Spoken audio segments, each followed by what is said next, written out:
probably get a notice that I just started recording once it starts.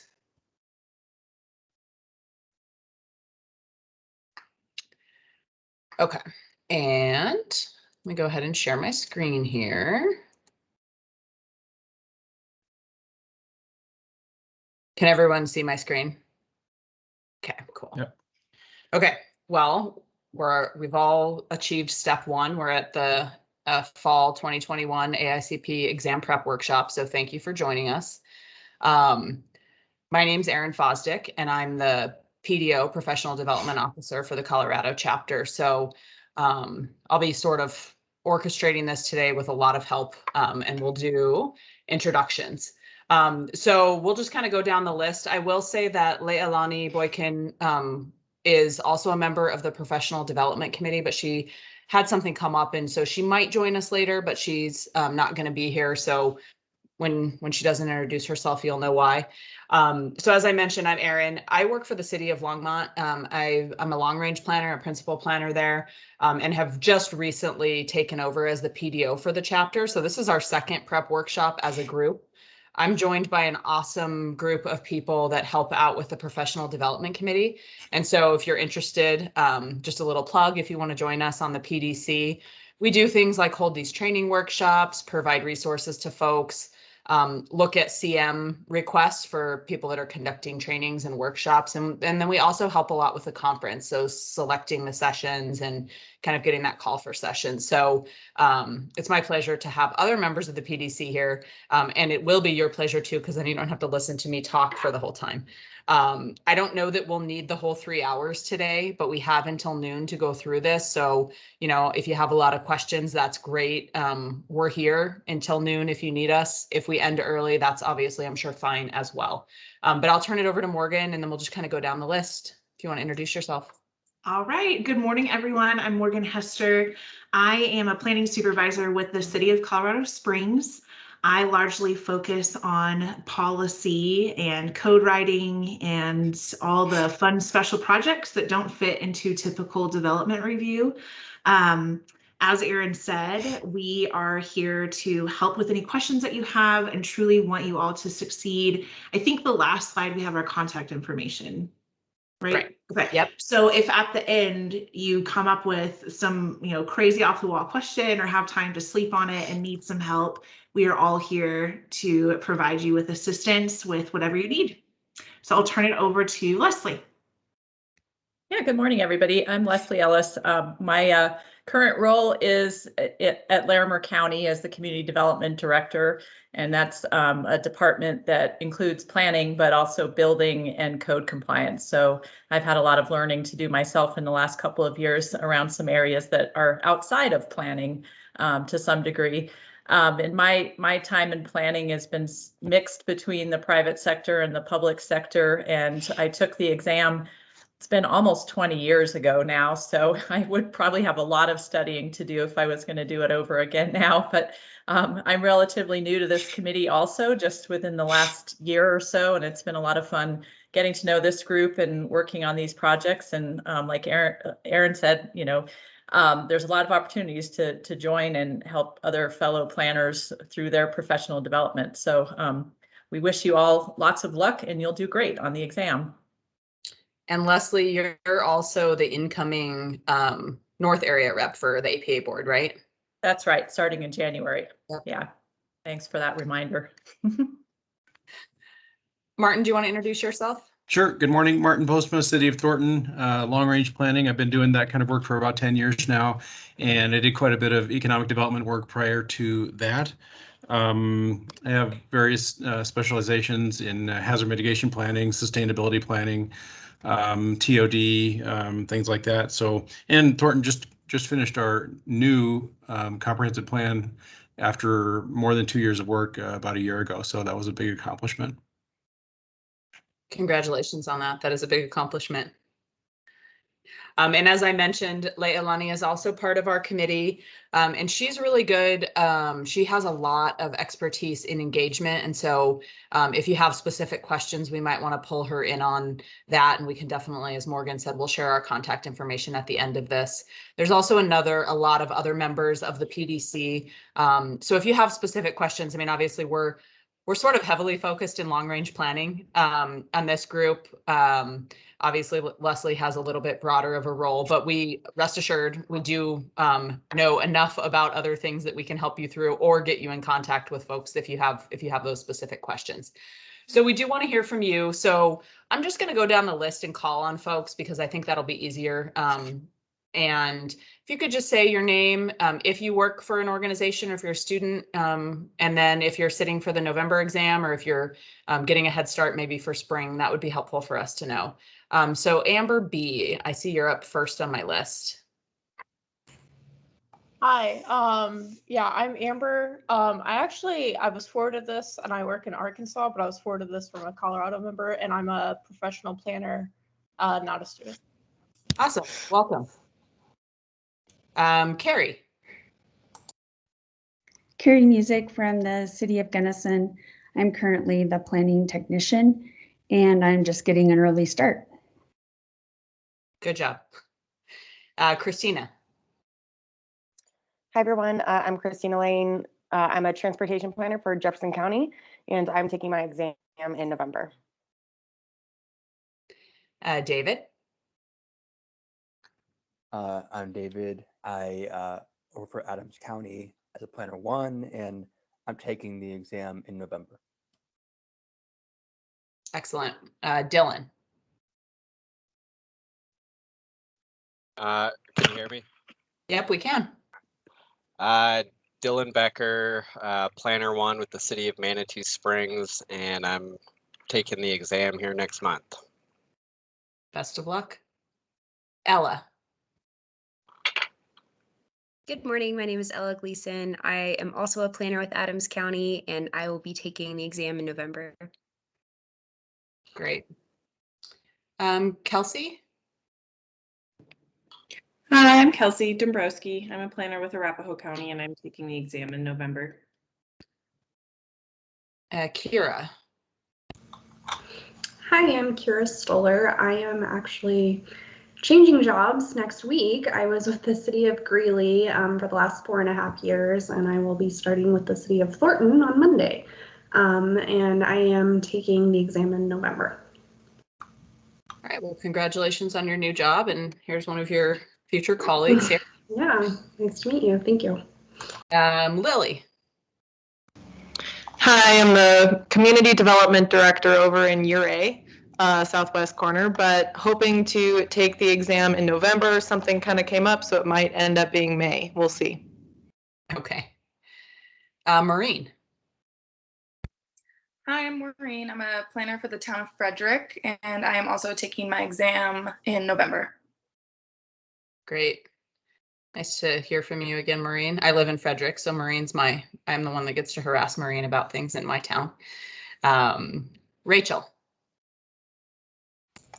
Hi, everyone. I'm Rachel. I am a consultant in the Grand Junction area with Spark Planning and Design, and I'm getting a head start on the spring exam. Good. Paige. Hi, everyone. Paige Salisbury from the city of Colorado Springs. I work in the comprehensive planning department, kind of alongside Morgan in the other department. So I'm getting a head start for my test in May. Great. Steffi? Hi, everyone. I'm Steffi Schreck. I'm a planner for the town of Breckenridge, taking my exam a month from yesterday. Awesome. And last but not least, Michelle. Good morning. I'm Michelle Teller. I'm a planner within the City of Aurora Parks Department, and I will be taking my exam next month. Okay, great. Thank you, guys. One of the reasons we do like to do introductions is some people, and Morgan will talk more about this, find it helpful to form a study group. And so it sounds like there are a fair number of people that are sort of co-located. Obviously, Amber's in Arkansas, so you're probably not going to meet with her. But since we're also adept at using virtual tools now, you may want to form a study group. So just let me know, sometime this weekend if you're not comfortable with me sharing contact information. Otherwise, I'll send out a list of folks that were on the call today. and you can reach out to people and see if it's helpful to you, if that's a strategy, you know, over the next month or so, or obviously there's quite a few that are taking the exam in May. You can get connected and see what additional resources people have.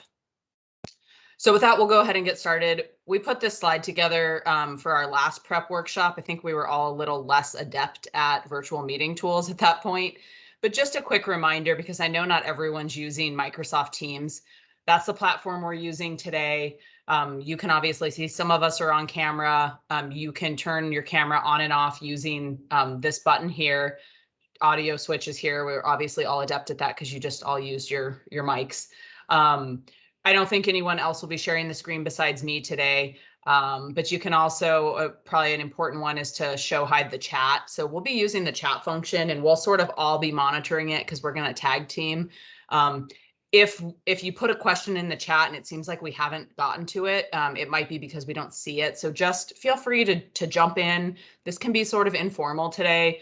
You can also use the raise your hand feature, which is weirdly not, it's right here. So if you click on the little conversation button, you can have a raise hand and that'll highlight you and we'll hopefully see you. But also if we don't, just unmute yourself and say, hey, before we move on, I have a question, then that's totally fine. You're welcome to turn your cameras on. You don't have to. We've said that a couple times. If it seems like your connection gets glitchy, probably best to just turn your camera off because sometimes it can be a bandwidth problem. It seems like everyone is able to use their mic, but if for some reason yours stops working again, just use that chat. And then sort of our, meeting norms as planners, we usually like to start with that. This is a safe space, so there's no stupid questions here. All of us have taken and passed the AICP exam, but as Leslie mentioned, it's been a while for some of us. But if there may be folks on this call who have taken the exam and not passed, and that's okay too. I know we had someone in our last prep session, I think, who had taken it 3 or 4 times, and he did finally pass. So, it's nothing to be ashamed of. And frankly, it's good to share those experiences. So no stupid questions, ask whatever you want. We'll be respectful. And we will go on from there. So I'm going to start out. I'll just do sort of an overview and then I will turn it over to Leslie and Martin. I sent out a practice test and I'm not sure if everyone had a chance to look through that. If you didn't, it's fine. We're going to go through the questions and we'll ask for you to respond. So this might be the first time you've looked at it, which is completely fine. We always like to start out by talking about why AICP. It's probably a little irrelevant because you've obviously recognized the benefits as professional planners. That's why you're signing up for the test, right? This really does give you a distinction both among your colleagues as well as the public.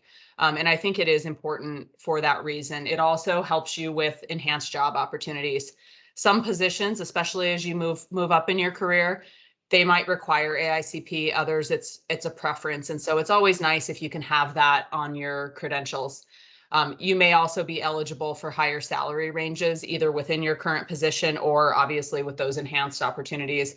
And then, like many professions, it allows us to put the comma AICP after our name, which is a fun thing to be able to do. So I'm really excited for you all that you're taking this next step in your careers.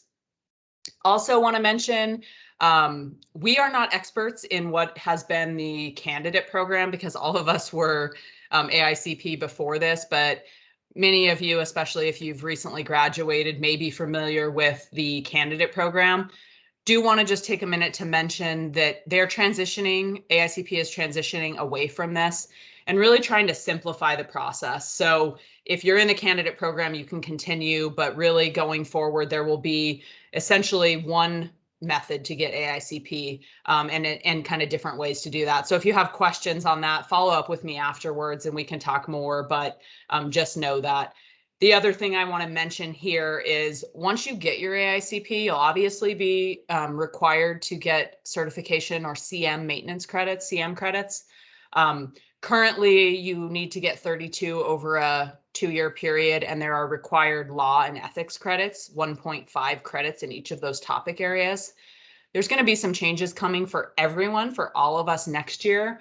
So beginning in 2022, AICP will be adding required equity and then a targeted topic area, which will be required credits. They'll also be reducing the required credits for ethics and law to 1, which will be a little bit easier, I think, for folks to achieve just in terms of how trainings are set up. The current topic, targeted topic, will be sustainability and resiliency. And so I assume that'll be for at least a couple years. So just know that this is something, obviously, as you go forward and once you get AICP, we can help you through this and make sure that you understand all this, but I always like to just mention it.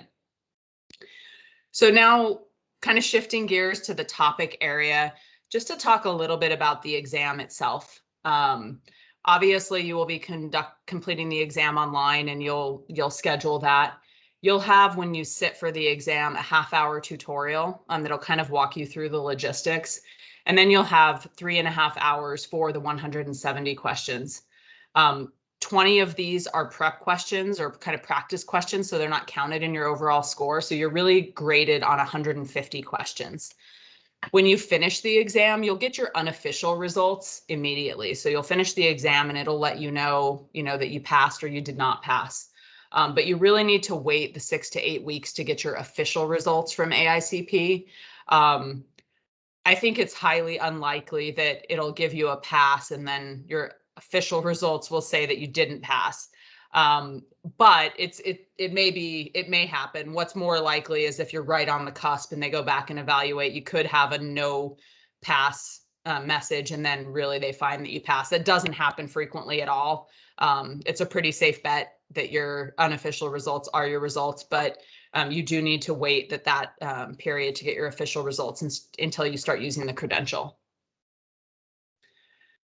This is probably familiar to you, but we want to take just a minute to sort of go through the exam content. So this exam is a bear, right? It covers a lot. And as planners, I think we all know how diverse our profession is and how much content there can be. So Morgan will talk a little bit more about the resources, but this is really sort of a good gauge to think about where you put your efforts. So you can see that really the biggest categories for the exams are plan making and implementation and areas of practice. Fundamental planning knowledge is also a big one. AICP Code of Ethics is about 10%, and then the remaining 5% is administration and management. So we'll kind of go through each of these and just talk about what you might see in the exam, and then we'll go into the practice test and you'll see these questions. So we're going to go through each of these categories. We'll go through one practice question just so you can see what it is and how the questions might be asked. So that first category, plan making and implementation, really covers a pretty broad variety of topics. So this is can talk about vision and goal setting, for example, in a master planning process. It can also talk about research methods, demographics, some of the economic information that you might see, budgeting and financing, as well as, specific topics like growth management. So it does cover a pretty broad variety of kind of the traditional planning, the things that you would use when you're creating a plan and implementing a plan. So here's a sample question. We'll go through these. You'll see the question up here. If one of you wants to raise your hand and take a shot at the answer, we'd love to have you do that. And again, safe space. If you get it wrong, it's not a big deal. I will be 100% honest with you guys that and Morgan, Leslie, and Martin will remember this. During our last practice exam, I got the first question wrong. So, it is a safe space. So for this one, for plan making and implementation, a question that you might see: a comprehensive plan can be best described as a device to provide flexibility within a zoning ordinance, a plan that is required for local governments in all states except Florida, a long-range planning policy document providing direction for future decisions on various issues related to community development, or something that does not run with the land and does not apply to future landowners. Anyone want to take Maureen? C as in cat. That is correct. And Maureen, how did you get to that question, that answer? Was there anything specific that you did, or you just knew it?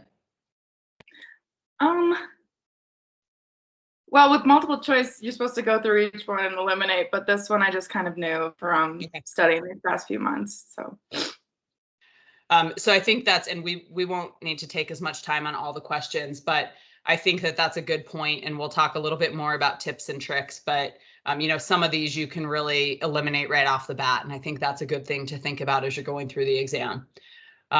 So in terms of areas of practice, you know, this is another really big category. And as you can see, it kind of runs the gamut of anything that you might see. I know we mentioned that many of us are in long range planning. I know some other folks are, you know, specifically doing transportation planning. I think we have a parks planner on here. But this covers a lot, you know, historic preservation, urban design, economic development, comp planning, development regulations and current planning, hazard mitigation, housing. Again, really everything that planning touches. Sustainability planning is sort of the newest addition to this list. But, you know, this is really where you're going to get sort of the nuts and bolts of what are the areas of practice. You know, in reality, you can't know every single thing, but there are some things in this category, for example, planning law. Those are sort of gimme questions. Just know your law cases, and then hopefully those are questions that you just know you're going to get right. There may be a few others within that, you know, growth management techniques where you just kind of need to know the basics and, you know, go through the questions. So we'll go to the practice question. I'm not going to read all the answers here because obviously you guys can all read. But which of the following is the best answer for the term RLUIPA? So best answer. And when you think you have it, if you want to raise your hand or shout it out, that would be great.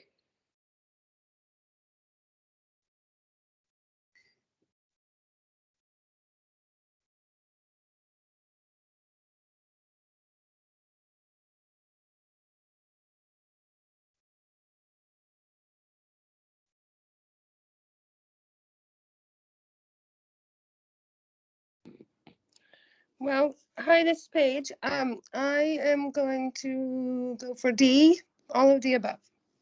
That's correct, Paige. Nice job. So this was a sort of easier one. All of these are, all of these describe this, but just be aware when you're taking the tests when they say best. You know, again, this one, yes, you're correct. It's all of the above. Thank you for that.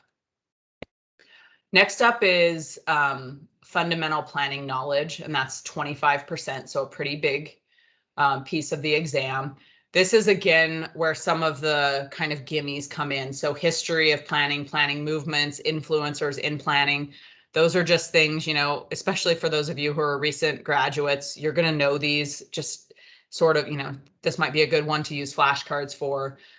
Thinking about, you know, terms. This is where you're going to see a lot of terms, theories of planning, historical patterns of settlement, some of the statutory basis of planning, general terminology, again, definitions, different ways other professions are related to planning.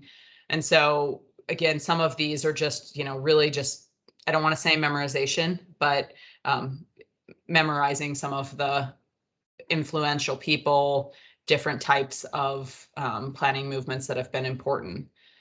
So a sample question you might see for fundamental planning knowledge. In the period between 1860 and 1870 in the US, we saw the beginning of suburbanization with the creation of small settlements beyond the larger cities. Which of the following cities exemplifies this early American suburbanization?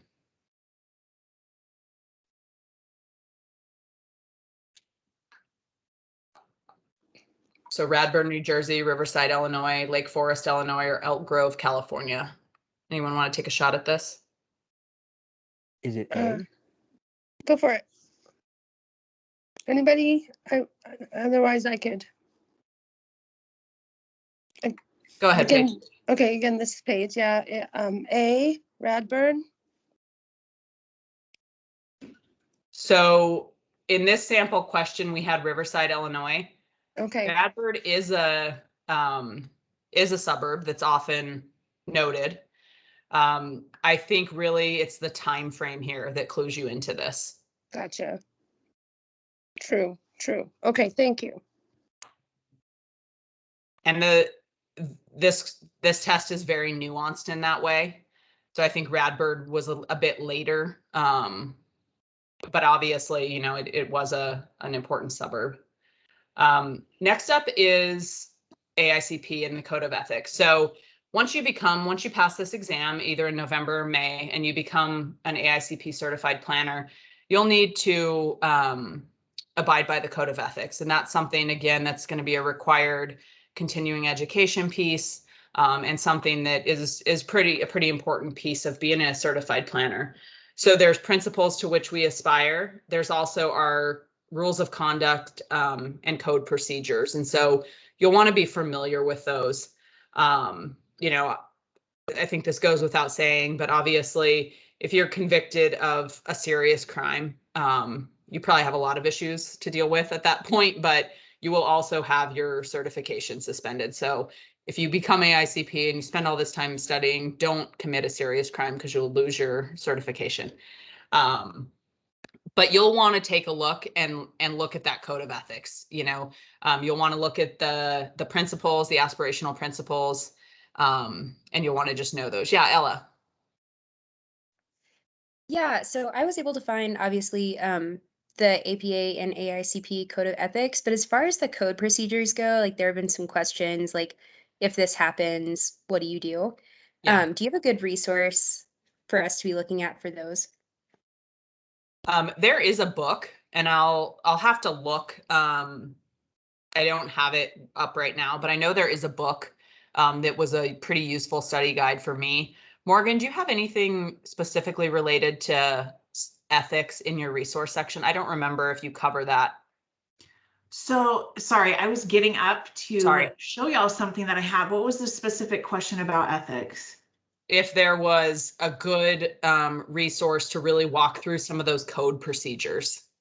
So what I did for, and I can show this to you now, what I did for ethics, I literally just memorized the whole thing and put together all of the flashcards. Whenever you're on the section for ethics on the test, it's mostly just, what does this say? You know, kind of when you're familiar with what all of the ethics say, then you're able to make the, I'm not trying to water it down to make it seem like, oh, this is an easy part, but this is one of those chunks where memorization is kind of key. When I was studying, I think it was part of the larger question chunks that I was getting. So I didn't use anything specific, but I know that there are resources, and I can, while we're talking, because my part won't come up for a bit, I'll look and see what I can find for some of those examples. Yeah, and Martin, I see you have the book. That's Everyday Ethics for Practicing Planners. Can you show that again? Just put it right in front of your face since you have a background on. Not that we don't want to see your face, but it's much better. Yeah. So Ella, that's a good book. Yes, that's the book. Duh. That's the book. Yeah. Thanks, Martin. That's a good book that sort of walks you through. I think to Morgan's point, there's not a ton of those situational questions, but those are frankly really hard. And for my colleagues that have attended ethics trainings, you know, I know even at the last conference, we sat around and talked about situations, and it's not cut and dry all the time. It does get a little bit sticky sometimes, but that book is great, and you should be able to find that pretty easily. So here's a sample question. Speaking of, under the AICP Code of Ethics, all of the following may be considered a potential conflict of interest for a public planner, except. So we're looking for what would not be a conflict in this question.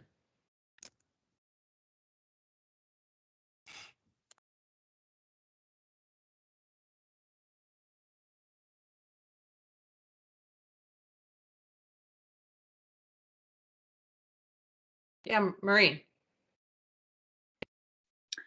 I would say A as in apple. That's correct again. So you can see that in this, this is sort of one of those procedure questions, right? Like what is or is not allowed.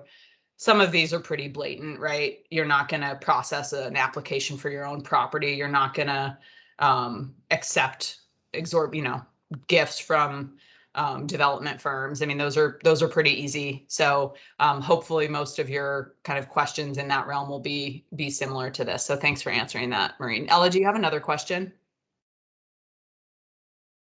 Or Maureen, do you have another question? I see hands up still. Thanks. I see Maureen went down. And I think, Morgan, you just put a link in the chat for purchasing this book on Amazon. Thank you for that. Okay. So last but not least, administration and management. This is really kind of covering, so this is only 5% of the test. It's covering leadership, how you manage relationships, thinking about strategies for internal organizational management, and then some technology related applications. When we look at a question, here's one that you might see. This is a question within this category, but also gives you an idea of how the test might be structured in terms of being a little bit more complex of a multiple choice question. So the 3 levels of the ladder of public participation are, you'll see them here: citizen power, tokenism, non-participation, and community involvement. And then you'll see the choices.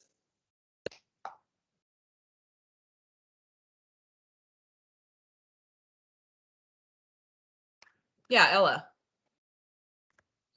Is it D as in dog? That is correct. So citizen power, tokenism, non-participation. And again, just making sure that you're looking at what the multiple choice questions are. You don't want to get tripped up by a, kind of clerical error. So we're going to shift gears. That was sort of a warm up. So imagine that was like your practice questions, the 20 practice questions that you're going to get on your exam. We're going to go through the practice test.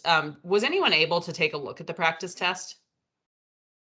I can also send out the key. So when I follow up with resources, I'll send out a copy of this presentation, and that'll have the answers here.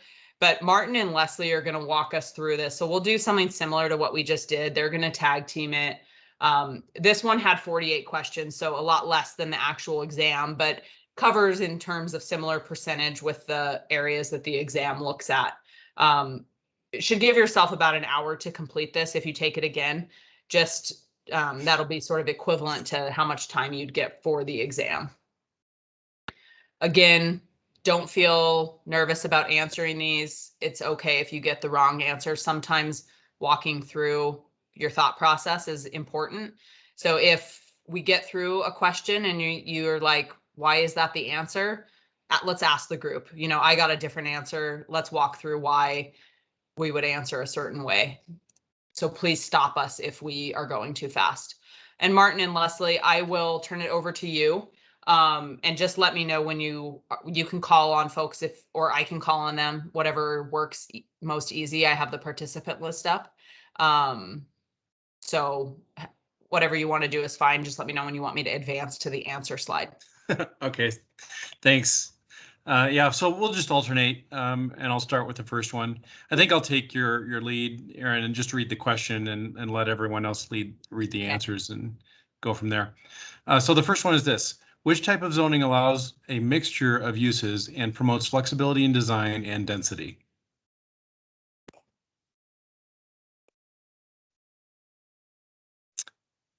Any hands up?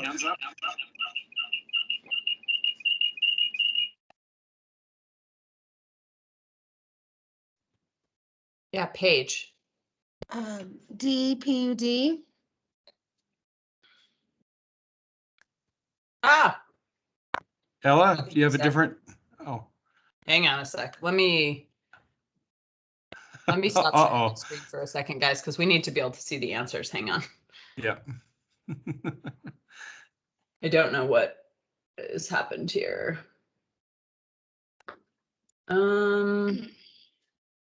But Ella, while she's doing that, Ella, did you have a different response or the same one? My hand's not up. I don't know if it appears to be. Sorry. Someone else might have it up. Sorry. Yeah, it doesn't appear to be up now, so whatever. Does anyone else have a response? Lily? Overlay zones. So while I'm figuring this out, so give me a second because this is different than how I expected it to look. So here we go with our first technology issue of the day. You can talk amongst yourself because this is the one that I got wrong last year, and I did the same thing that Paige did. So the correct answer is overlay zones. And you guys can sort of maybe talk through why overlay zone is a better answer on this exam than a PUD.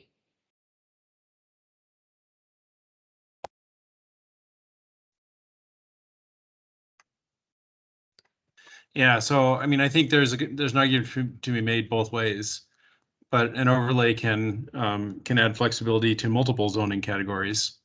You know, the multiple categorical zoning categories. That is, I think that's the strongest argument. And I think last time we talked that there was sort of more of a issue with density because PUDs didn't typically allow you to modify density in a way that an overlay zone might. Mm-hmm. So I'm going to need to pull up this presentation separately. I don't recall this is the way we structured it, but apparently we did. So I'm going to pull up a second version that has the answers. So give me just 1 second, guys. I apologize for this. Hey, Erin, I have the one that we used in the spring, just the Word document. Do you want me to forward it to you three so you can have it pulled up? No, I have the I have this correct. It's in the notes. I thought we had that's right. That's right. Okay. But let me go back to where we are here. And then I'll share my screen again. I don't want everyone to see the answers as we're going. Lily, do you have a question or a thought? Oh, is my hand still up? Yeah, that's fine. Sorry, No I'll lower it. Thanks. So I think this question is a really good reminder of looking at what is the best answer here. Because I know when I looked at this question, I thought, oh yeah, PUDs totally promote flexibility and you can mix uses within PUDs. But I think it's more specific that an overlay zone can do that for all properties in an overlay. It's not specific to a PUD. So I still was not 100% convinced on this answer, I'll be honest with you guys, but I don't get to grade and write the exam. So, okay, let me share my screen back again. It's also a good example of knowing your acronyms and studying those because there are a lot of acronyms in the exam. Okay, can you guys see the screen again? Yeah. Okay, so we're back to question 2. Question 1 derailed me again in a different way this time. But we will move on. And Leslie, I think you're taking this one. Yep. So I think you can all read the screen here, but the question is, who authored the book, The Image of the City? If anybody has an answer, Dylan? B. Kevin Lynch. Excellent. And this is a good example of a fundamental planning knowledge question. And probably many of you read this book at some point in school and may have read books by the other authors or are familiar with the other names on the list here. So the good example of a gimme question where if you have some knowledge of who authored what and who was famous for what in the planning profession, you'll do well on these types of questions. All right, third question. Multiple choice. Which employee-focused TDM strategies are commonly used specifically for commute trip reduction?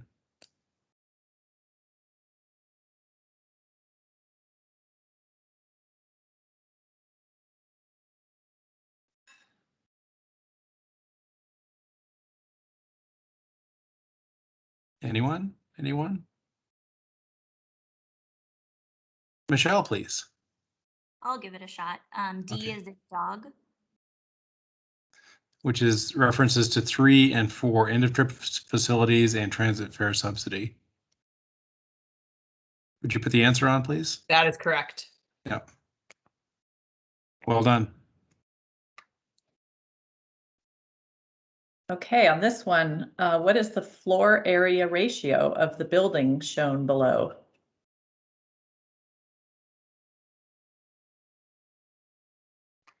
It looks like Dylan you have your hand raised?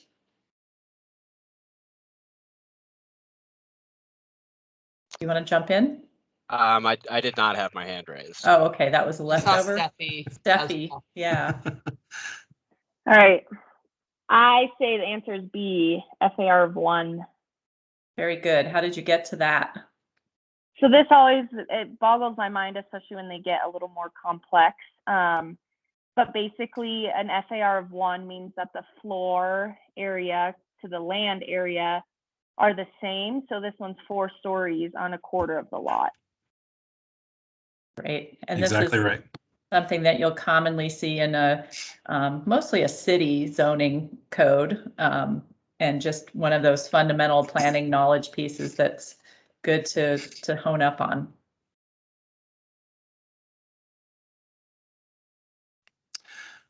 Okay, one of the father questions. Which book did the father of regional planning write? Michelle, I see your hand. Is that a residual hand or a new hand? I put my hand down, but I can provide an answer. Please do. I think it's A, Cities and Evolution, since that's written by Geddes. That's correct. Aaron? Yep. Yep. So again, this I think is one where if you know that Eric Larson wrote B, Ebenezer Howard wrote C, and Lewis Mumford wrote D, even if you don't know that Patrick Geddes wrote those. So again, know these, kind of give me questions again. Nice job, Michelle. Yeah. Okay. So what can be described as a budget that reflects one-time major expenditures to be used over a long period of time?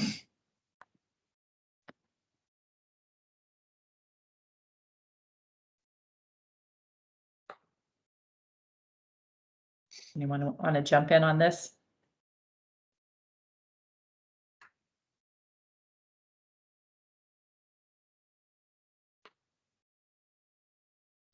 Okay. Well, I see a hand. Dylan? Just taking a guess, B, capital budget. Very good. Yeah. How did you get to that, Dylan? Well, so I don't have a background in planning, but I've been working as a planner for the last 4.5 years, and just working with our budget, we call capital projects, they get their own specific budget line item. So I would also look at this and say, an operating budget probably isn't a major expenditure for a long period of time. That's something that each year, annually, you'd have an operating budget, right? And I'm guessing, PPBS, participatory potentially budget system, maybe. I don't know what that is. I think it's planning, programming, and budgeting system. I had to look it up. It's one of those acronyms. So is that it's for prioritizing items and that sort of thing. So it's probably not something you would typically see in a city or county operating budget, but it might be a system that would be used for getting to, a lot of communities will call it budgeting for outcomes or budgeting for base, it's the system to get to the budget. So if you know that it's not a major expenditure, it's what you just said, the system. So again, sort of working through and thinking process of elimination, what isn't it? And then what's left, right? Okay. Right. Capital assets are things like, police stations or swimming pools or infrastructure of some sort that tends to last for a long time. And even though it says one-time expenditures, that doesn't mean they can't be multi-year funding obligations. Some of them do take quite a long time to become reality. So a strategic plan involves, that's all I'm going to read.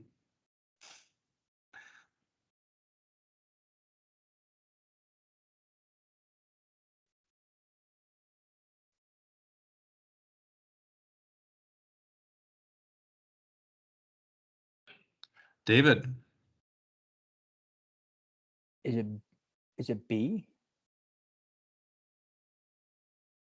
I think B is part of the answer. Oh, okay. So I'm not sure what happened with our lettering here. I'm just noticing A is gone. Something's weird there.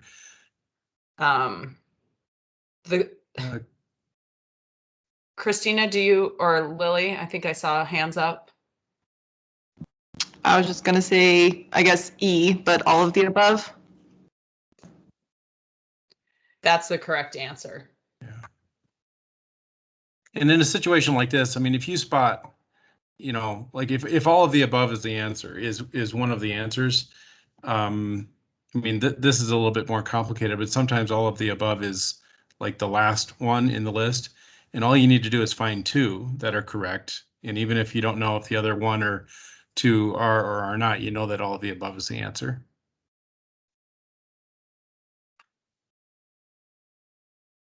So that sounds good. Nice job, Lily.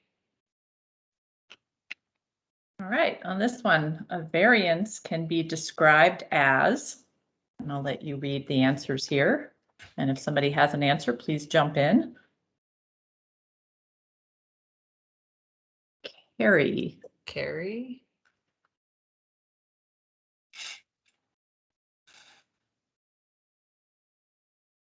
A.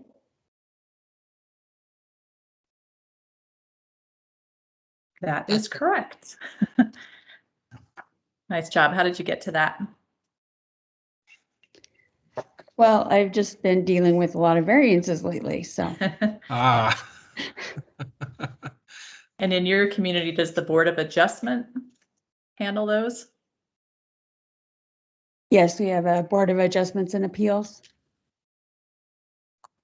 So I think this is a good one that, I mean, obviously, Carrie, you said you're dealing with this a lot in your day-to-day job. Even if you're not dealing with this, you know, it's pretty typical, and you know that usually a Board of Adjustment or some other Board of Appeals is the one that finds variances. So, you know, in my mind, even if I had no idea what a variance was, I would know it's not C or D, right? Because those are the bodies that would probably grant some type of variance. So you can sort of start to eliminate what it's not in this case. Is everybody familiar and too with? Also, a real quick point, like the Springs, we don't have a Board of Adjustment or a Board of Zoning Appeals. So it's something that doesn't really apply everywhere, but don't let that trip you up. Right, because in that case, some communities do have those, so it wouldn't make sense if that couldn't happen, you know, if that wasn't one of their powers, right? And in this case, unnecessary hardships generally refers to a property that might have a size or shape limitation or a slope or maybe a stream, something that makes it difficult to meet the zoning code otherwise. So the other thing I would add about variance is I think this is a good example of a question where if you've been studying up on your law cases and you know that there's established land use law setting that 4-part variance test, this helps you answer, that would help you answer this question because you know that it's a form of relief based on unnecessary hardships or unimposed hardship, you know, not self-imposed hardships. Lily, do you have something to add or do you have a question? Nope. Okay. Sorry, I thought I lowered my hand. No, I don't. Thanks. I don't know. I saw it go up and then down and up. So it could be something else. Geez, sorry. Sorry about that.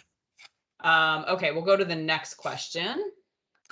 Of the following growth management techniques, which would likely be used to reduce development density?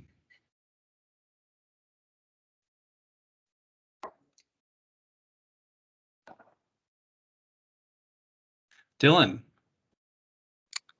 C, large lot zoning. I think you're right. That is correct. Yep.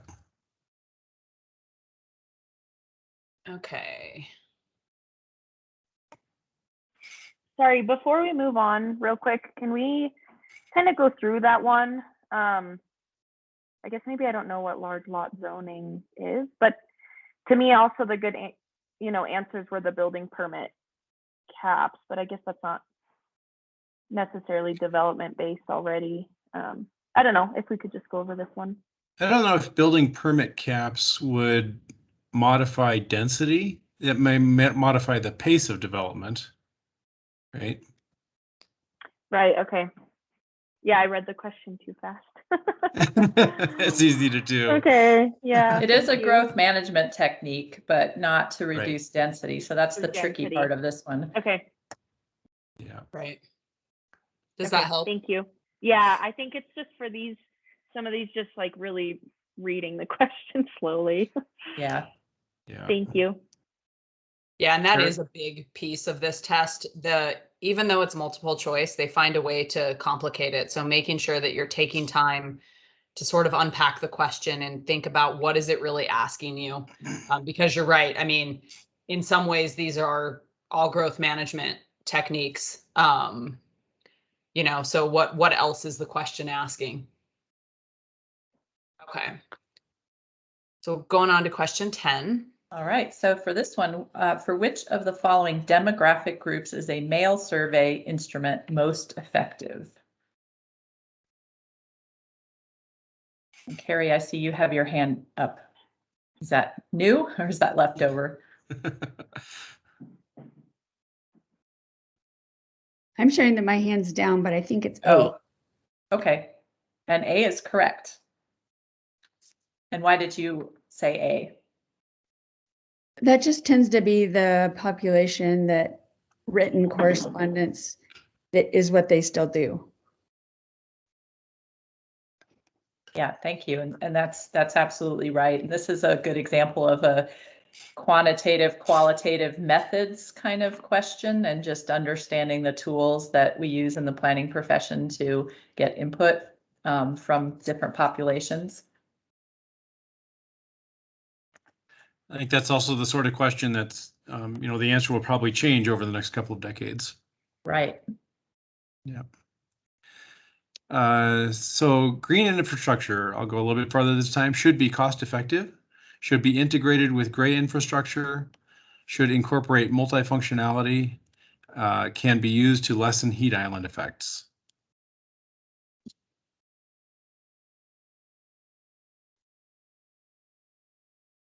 Ella, please. Is that C, all of the above? I think you're right. That's correct. Any discussion or questions regarding that? David? Yeah, I just have a question. Why did they not choose to say all of the above when in fact C is all of the above? Because they're mean. Yeah. Okay. Just to complicate things yet a bit more. I think some of it is, making sure that you're detail oriented and they do present the questions in ways that are more challenging.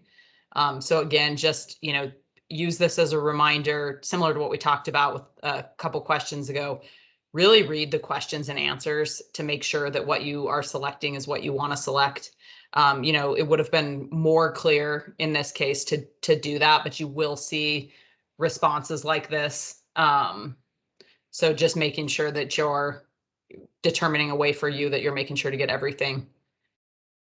Yeah, Ella, do you have a question? I don't. It's another phantom hand. Okay. Sorry. Okay. Okay.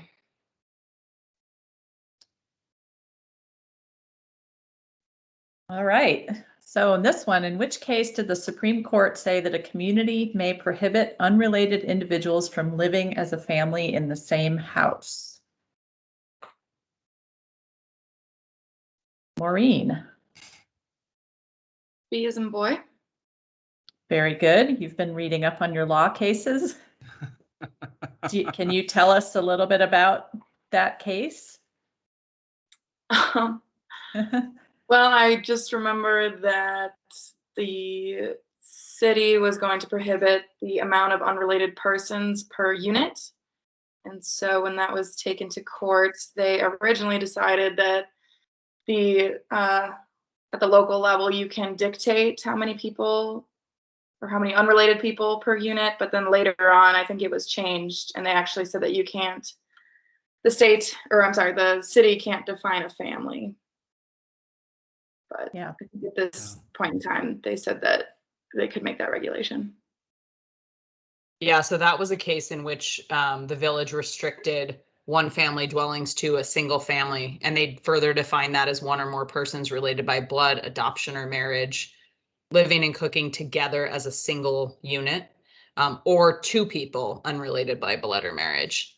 So that's a good summary. And again, just, knowing your law cases, even if you didn't remember what this case was, if you know the other cases, in Moore versus Cleveland, that was really more about grandparents. And the TVA case, Tennessee Valley Authority, was in an endangered species case.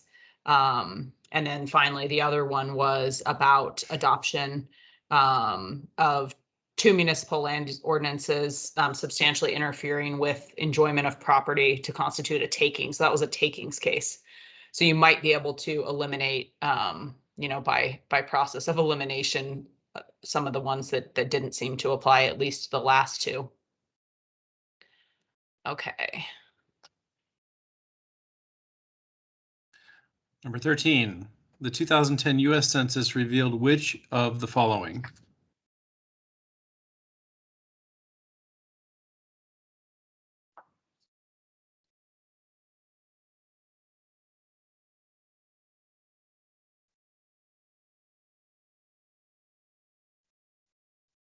Ella? B. I think you're right. That's correct. And Ella, was there anything, or Steffi, I see you might have raised your hand as well, anything that you kind of looked at to help you get to that answer? Honestly, that was an increasing diversity of the population. I feel like diversity was what stood out to me the most when I was studying the census information. So I didn't really use elimination. That just stuck out to me. The other thing that I would say about this question is, the decennial census is very specific about the types of questions it asks, and it doesn't ask about income. So you can immediately eliminate some of those options if you don't know. But you're absolutely correct in terms of the diversity. Okay, I just had a quick question regarding census. Is now an okay time to ask? Sure. I'm pretty positive we don't need to know the newest census. Is that correct? It's just the 2010 one. Yeah. I don't think that I think they do continually update questions, but the 2020 census results are so new that I would be shocked. Okay. And not everything's even official yet. So yes, Okay. I would think that that's safe. Great, thank you.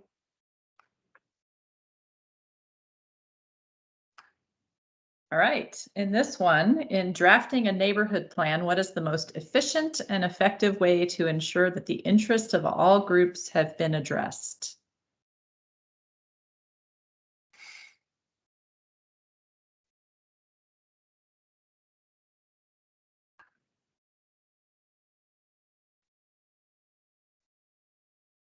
And I see Steffi's hands up, but I'm not sure if that's from before. From before, sorry. Okay.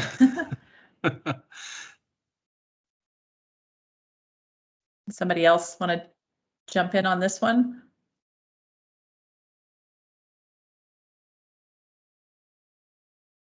Christina? I would say conduct a statistically valid public opinion poll. So in this one, the answer is actually B, conduct focus group meetings in the neighborhood to discuss plan concepts and issues. So let's talk through that a little bit. Yeah. Christina, why did you think C was the right answer? Yeah, so I mean, in work, I would actually go with a focus group, but I was thinking that with the statistically valid, you'd be able to kind of pull like populations that represent that percentage of your like, so say like your people, the percentage of people of color, you could grab, you know, X number compared to the demographics of a different population. So looking at it in that aspect, but yeah, naturally I would actually go with B in the workforce.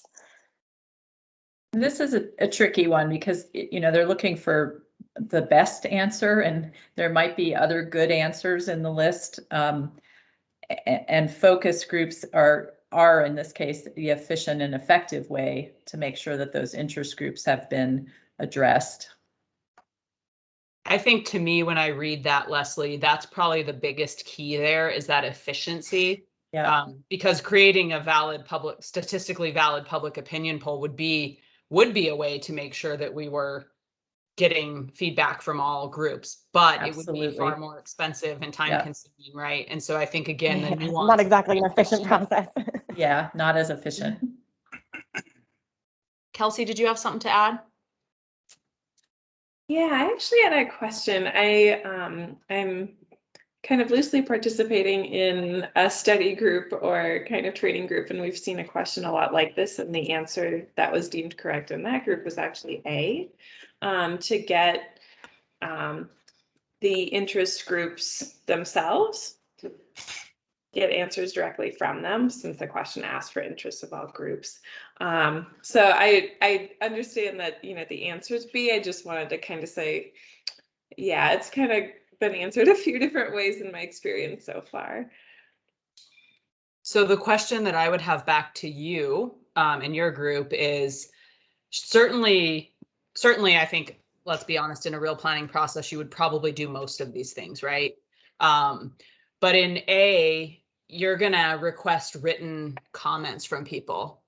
What if some of the groups that you're working with don't write in English? Or what if it's a group of youth that maybe aren't able to write responses? How would you sort of reconcile that, you know, in terms of that efficient and effective way of communication? I think to me, that's what stands out with A in that case. The other thing there too, writing.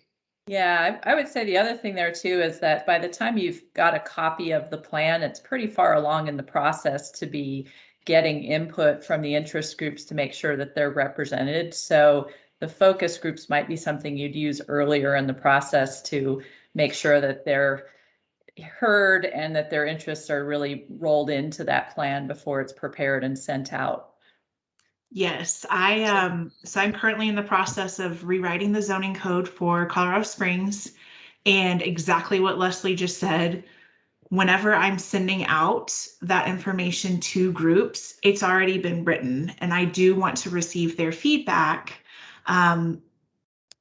But thinking about this from the perspective of how do you get it started before it's been drafted, and knowing that unfortunately, whenever you're sending it out to the public, a lot of that feedback is mostly, I hate the city, I hate this, I hate that. So just kind of thinking through those key words that are in all of those questions, that how does the process work? It does take a lot of time when you're reading through, but unfortunately, like Erin kind of said earlier, they're trying to trick you and be kind of mean. So just thinking through how would this work if I were in the process will be helpful. Yeah, that makes sense. I'm wondering too, yeah, if it was kind of one of those trick questions where you see like interests of all groups, and it's, you know, surely I'll send it to all the groups to get all their interests. So that definitely makes sense. Thank you. Yeah, and again, as planners, we would probably do all of these things. So none is a bad answer, but I think as we've discussed, what's the answer they're looking for? And you might do these things at different stages of the plan drafting too, you know, where one technique might be more appropriate early on and another technique might be more appropriate later on. Okay. Let's move on to question 15.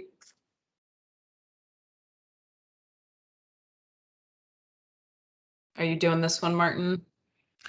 Yeah, but I don't see the screen advanced to 15 yet. Oh, you don't? Does everyone else see it? I do. Yeah. Oh, there it is. So a planner's primary obligation is one of those four. Michelle? C, serve the public interest. Excellent.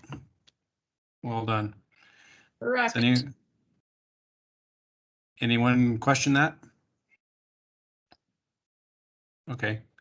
And one thing, you know, when you get an easy question like this, or any question that you know the answer to right away, one thing about the test is that it enables you to kind of answer those and then mark the other ones to come back to. So you can, if you wish to, and it worked well for me, to kind of go through and answer the ones fairly quickly that you know are easy, you know, and you know what the correct answer is, and then kind of start again and then go through the ones that are more difficult. Yeah, that's a great point, Martin. Thank you.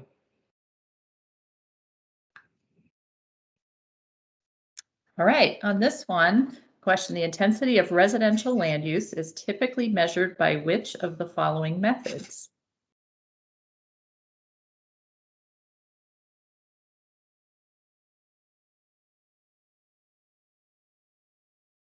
Kira. I would say C, dwelling units per acre. Very good. Correct. Okay. And if anyone wants to stop, I'm just going to kind of go through these ones that it seems like there's not a lot of questions on or discussion, but if you want to stop me. Sure. Okay, number 17. Which of the following best describe the composition of the block highlighted below?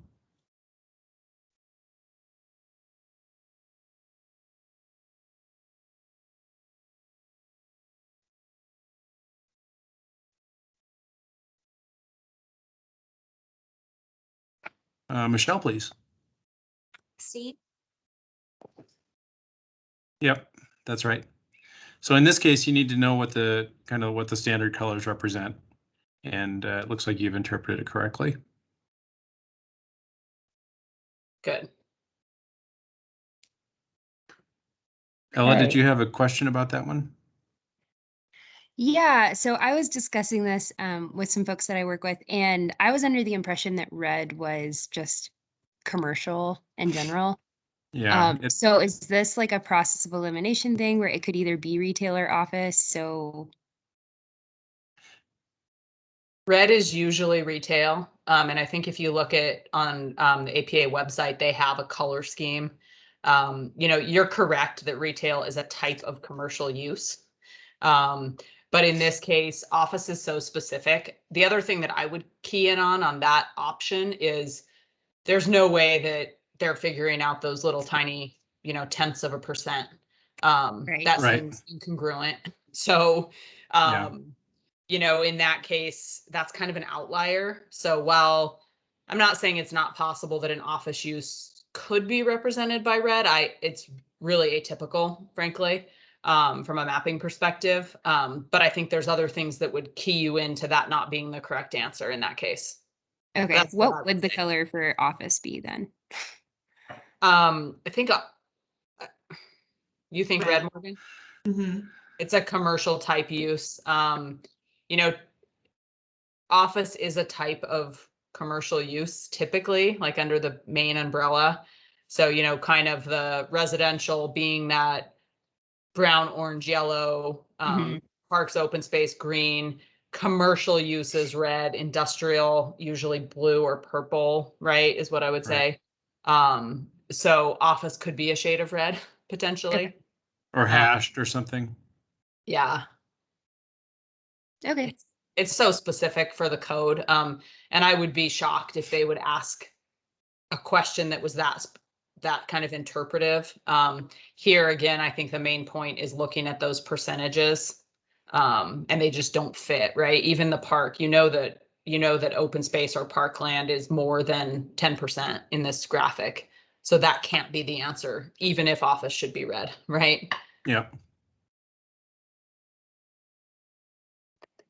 Any other questions on this one?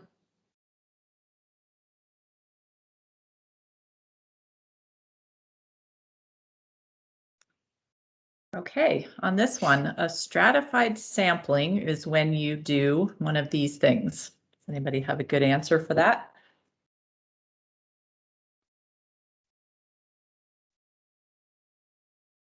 I see a couple hands raised. I'm not sure if they're.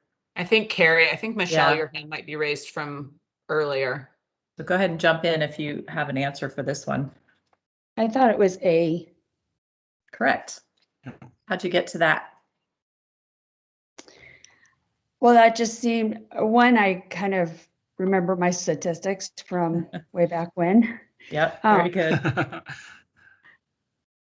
Yeah, that's basically the definition of a stratified sampling. And this is just a case of making sure you understand your qualitative, quantitative methodology in planning.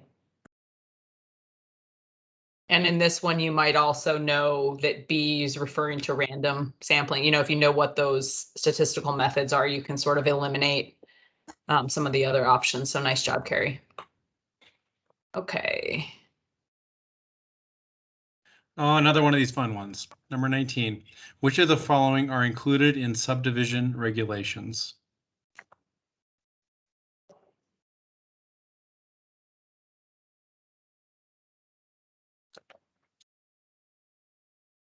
Michelle, is that hand pertaining to this question?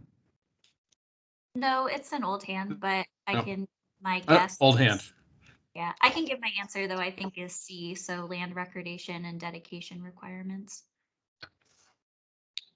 So those are part of subdivision regulation, but the answer here is actually D.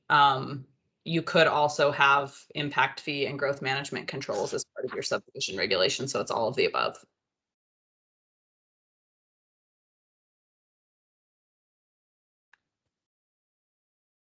Any discussion, further discussion on that? Okay. All right. An LOSC at a signalized intersection indicates, and then one of these things, and hopefully you all know what LOS stands for. This should be an easy one for the transportation planners in the group. Does anybody have an answer? Maureen? A is in apple. Very good. And what does LOS stand for in this case? And can you tell us how you got to that?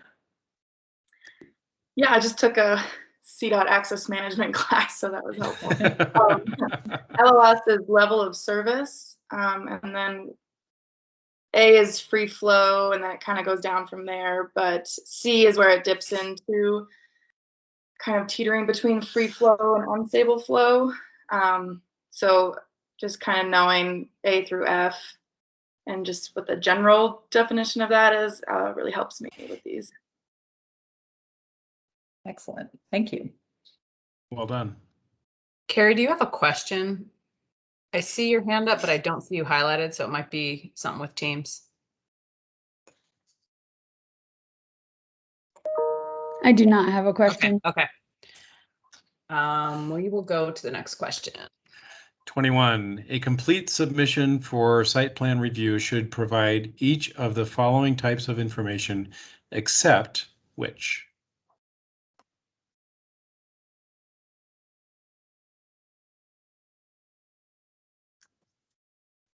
Steffi. C, specific rents. 2 thumbs up for you. Nice job. Okay. Any questions about that? I think it's fairly obvious that that's the odd one out. Okay. Clarence Perry's neighborhood unit was which one of these?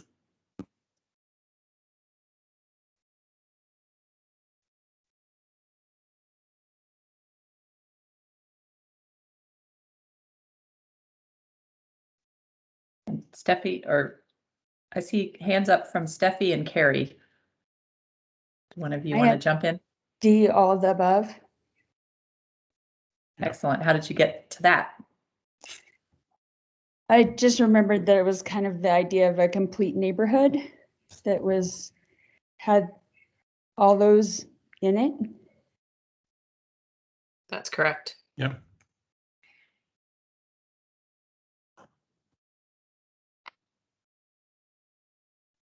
Okay. Which of the following is a landmark housing case?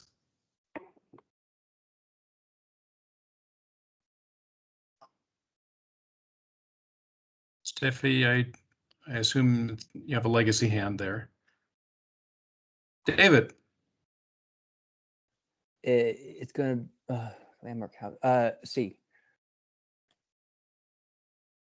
I think you're correct. That's correct. Aaron, Yep. is that right? Yep. Okay. Yep. Well done. And did you have something, about that case, or what enabled you to know the correct answer there, David? I just remember in grad school that Mount Laurel has to do with affordable housing, There you or go. New Jersey. Yeah. So. Yeah. And sometimes that's all you really need to have is some link between the title of the case and the subject that it addressed. That'll help you answer correctly. So well done on that. And again, this one, even if you don't remember what the Mount Laurel case was, but you do know that Hadachak and Euclid were zoning cases and that Berman versus Parker was a takings case, you can kind of go process of elimination on those two. So nice job, David. That's also what I did too. I was able to, I was able to see that.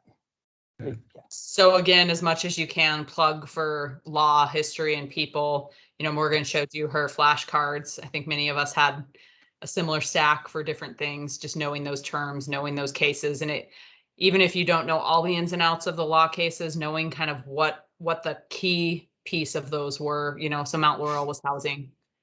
Good job. Okay. All right. The 3 levels of the ladder of participation are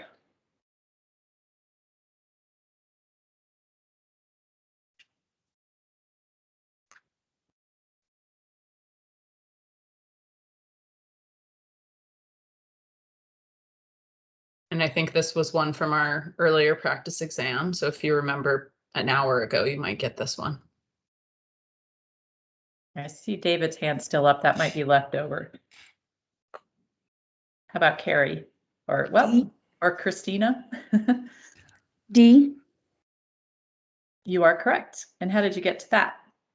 I remembered from earlier. Very good. There's a couple clues in this question too, because the question asked for 3 levels. And this is a case too of understanding your community engagement terminology and methods and memorizing what those are all about. Yeah. Also, to your point, Carrie, you remembered from before, that is actually a good strategy. If, as Martin mentioned, you can mark questions and come back. So sometimes there might be a question that you're not sure of and you mark, and then later down the road, another question helps you get to that answer. So, I know you were sort of jokingly saying that, but that's actually something that you might consider for the test. Yeah. Okay. I second what Aaron just said. Use that strategy myself. So we are about halfway through the practice exam. Does anyone need a couple minutes, bio break, coffee refresh? We could maybe take 3 or 4 minutes. We'll just take a quick pause. I have 10:23. Let's try to come back at like 10:28, just so we can stay on track. So take 5 minutes. I'm going to take a quick bio break myself and we'll regroup. And I'm going to put the question up because it's a long one. So I'll let you read this while we're gone, and we'll see you back here in just a couple minutes.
Okay, we'll let folks filter back in. So we're about halfway through. I'll start going through the questions a little bit more quickly. I want to make sure we have time to get to resources with Morgan, because that's obviously something that's really important.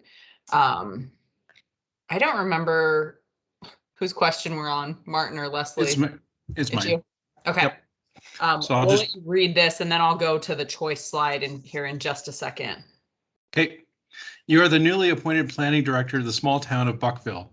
Your husband is also the new owner of a gardening store that is applying for the construction of a large greenhouse to be built adjacent to the store. This will need to be reviewed by the Planning Commission for approval.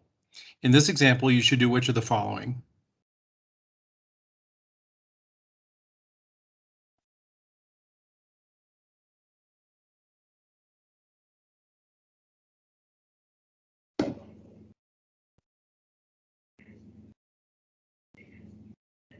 Okay, Carrie? D, inform the commission about your connection to the case and remove yourself from the review process. Excellent. Nice job. Well done. Okay. All right. In this case, who was the father of zoning?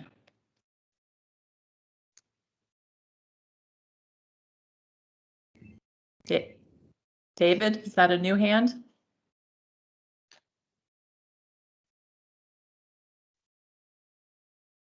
Do you want to take this one, Carrie? Yeah, Carrie. Well, I'm taking a shot at it. D, Burnham. And actually, in this one, the answer is C, Bassett. Burnham was the Plan of Chicago and the World Expo father.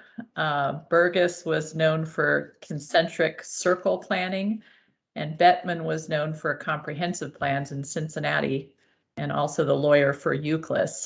And I wouldn't have remembered Bassett, but that's a good example of just, you know, planning history and memorization.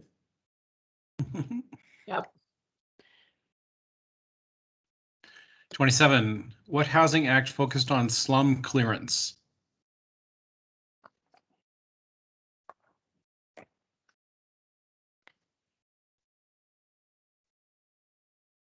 Ella, please. I was actually torn on this one because I feel like two of them mention slum clearance, but I think it's A. It's actually the Housing Act of 1949, which was federal financing for slum clearance programs associated with urban renewal. The Housing Act of 54A is really known for creating public housing. So this is a pretty challenging question, frankly, because all of these are related to housing. Obviously, 1964 was the Federal Fair Housing Act. And then in 1970, it was really about raising the ceiling and Title VII to make large scale projects feasible. So again, what's the best answer? So some of these other acts potentially, you know, reference slum clearance, but that was really the focus of the Housing Act of 1949 and sort of that beginnings of kind of urban renewal projects.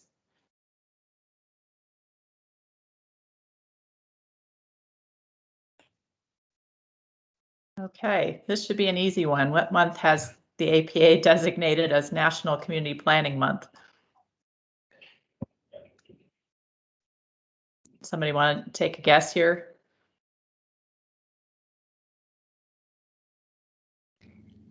D, October. Very good. According to ITE's trip generation blank trips per day were per dwelling unit will be generated by single family homes. Christina. A. I don't remember. Erin, is that correct? That is correct. So 9.52 trips generally for single family. If you're not a transportation planner, I'm not, you don't necessarily know the trip generation model, but I think what you would know is that single family homes tend to generate the most trips. As buildings get taller, you have more density, the number of trips tends to get smaller. So this might be one that you sort of do, again, process of elimination on, unless you're a transportation planner, and then you probably have these rates memorized. Any questions on this one? Yeah, I have a quick question, if that's okay. Yeah. So it's per dwelling unit, right? So if we say like an average of 2 point whatever kids, so it's like the two parent, is that kind of the thought process too? Like it's the, 2 adults in the household plus children, trips, schools, like that kind of thing? What it's getting at? Yeah, so the trip generation really looks at average household size, and then, where are the origins and destinations in relation to each other. So in a single family dwelling, you could assume that your household sizes would be larger, as you just mentioned, and that you're having to make more trips for more things, versus in, the low-rise apartment would be more in that 6.59, high-rise apartment would be in that 4.2, likely because might have fewer people living there. And to your point, you're not making school trips. Maybe you're just making one work trip versus, 2 work trips plus school trips plus others. So yes, that line of thinking that you just mentioned is exactly correct. And if there's a transportation planner on here, feel free to jump in and correct everything I just said. And just one more clarification, this is purely vehicle trips, correct? Correct. Okay, thanks. And that's really what's used when folks are looking at traffic studies, right? And thinking about how is this going to impact our system? How's this going to impact level of service and volume to capacity? That's really what these trip generation rates are used for. Okay.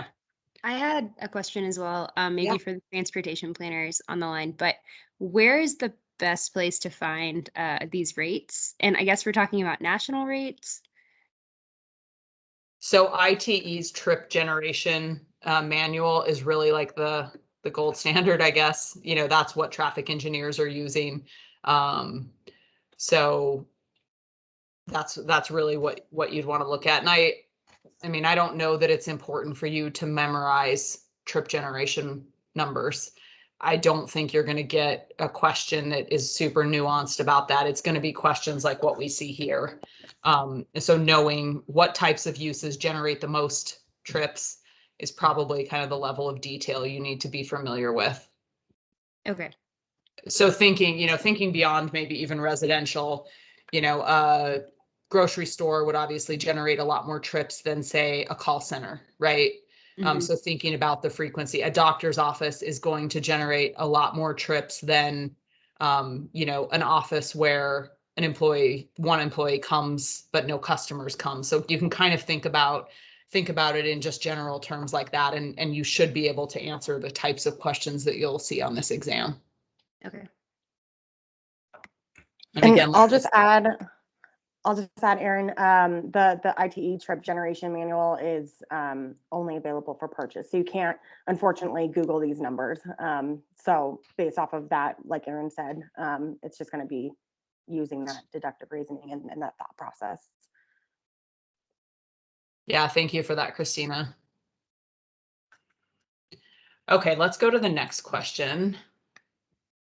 All right, this one, who is involved with an organizational approach that has invitations sent out by the neighborhood or organization and a paid organizer is then sent to the neighborhood? Anybody want to jump in here?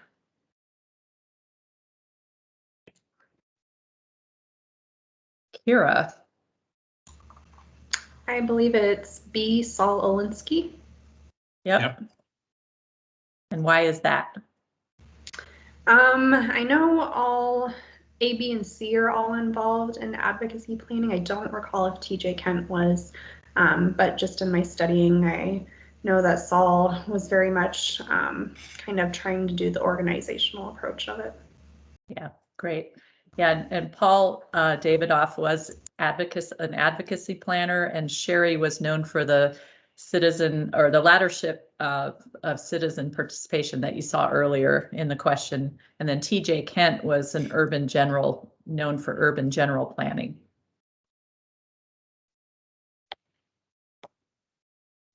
Oh, this, yeah. What does zip code stand for?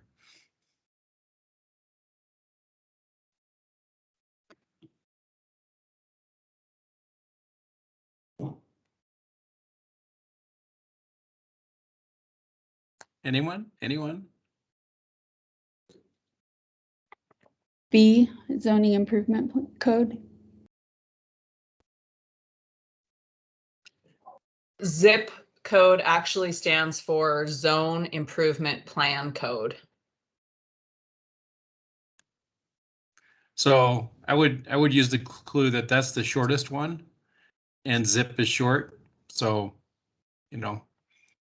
I would also use like, this is something that we're using for, you know, mailing, postal. So it probably doesn't relate to zoning, probably doesn't relate to planning. So you might be able to deduce that way. And now if this question is on the test, you just know it. Okay. Okay, this is another big one. I'll let Leslie read this and then I'll flash up the answers. Yeah, and here's another ethics question. So you are a village planner scheduled to attend a plan commission meeting to provide a staff recommendation on a PC case number 043032. Prior to the meeting, you receive a phone call from a friend and colleague who is a planner in a nearby community. She tells you that she has some dirt on the petitioner scheduled to present PC case number. She says that you won't believe your ears and that although this information is confidential, you have to hear it. You are afraid that this could impact your staff recommendation. What should you do? And here are your choices.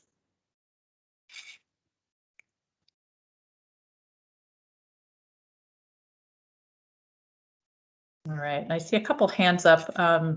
Maureen, do you want to jump in on this one? Sure. I would say D as in dog. And that is the correct answer. And why would you say that? I guess just looking at A and B, those just seem pretty unreasonable to me. C is kind of close to D, but I think just kind of keeping it in the process would be the main goal as the planner.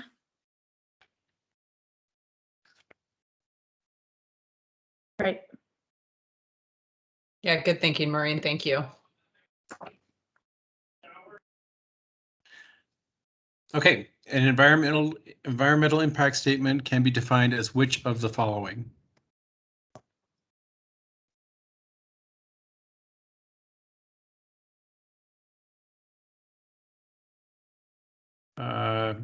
Kira?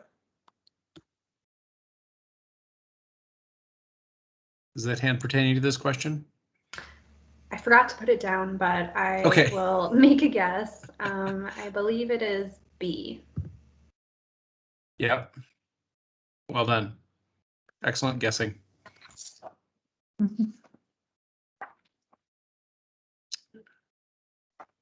Okay, this one, a nonconformity can be defined as what?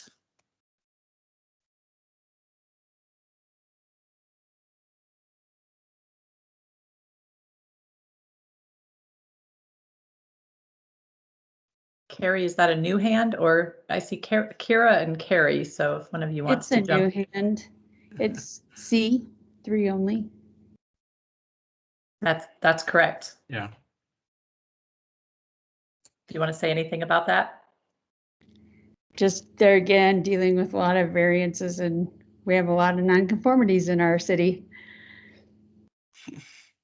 So I think this is one, if you're not like some of us working in municipalities and not dealing with non-conforming uses or non-conforming structures, you know, some keys here, you know, one, it's talking about not being in conformance, but it also mentions after a zoning code. And so that would be your first indication that it's not a non-conforming use, because it, you know, there's nothing for it to not conform with if it was created afterwards.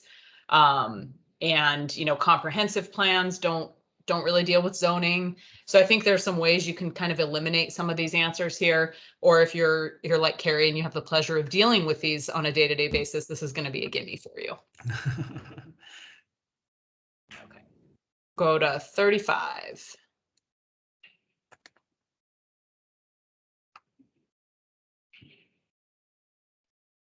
And I don't see it yet. There we go. Okay. The polycentric concept can be described as which of the following?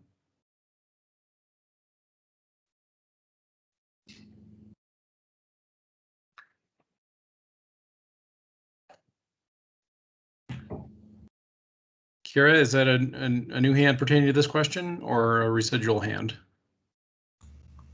I believe it's residual, but Okay. I believe the answer is B.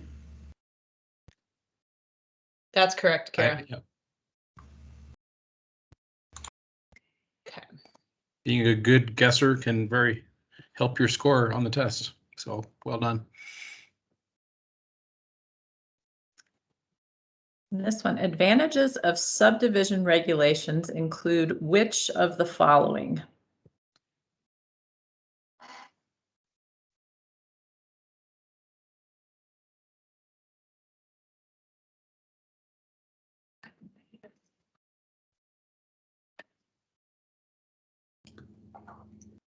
Okay. Ella, would you like to tell us what you think it is? Say probably B. That's correct. What were the clues that led you there?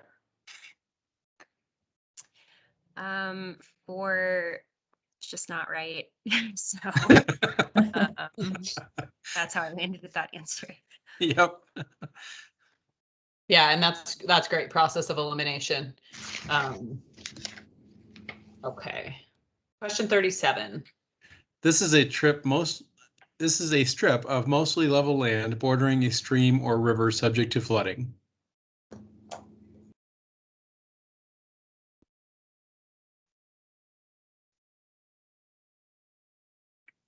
There we go. Look at all the answers. All right, Michelle, I think you were first. A, floodplain. Well done. Sometimes there's not a trick in the question. Okay. The policy Delphi method can be defined as what?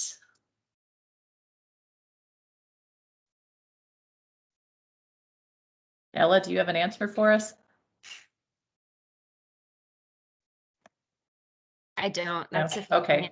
I can make a Michelle. guess. Oh. Looks like Michelle might have an answer. That was an old hand, but I'm pretty sure it's A, successive rounds. Yeah, good job. Does anybody want to say anything more about that? Well, I do have a question. I feel like this method has come up quite a few times in taking practice tests and such. Can anyone give me like a real world situation in which we would use this? Because I don't know that I totally understand what it's talking about. I can. Again, I'd mentioned that I'm in the process of rewriting the zoning code.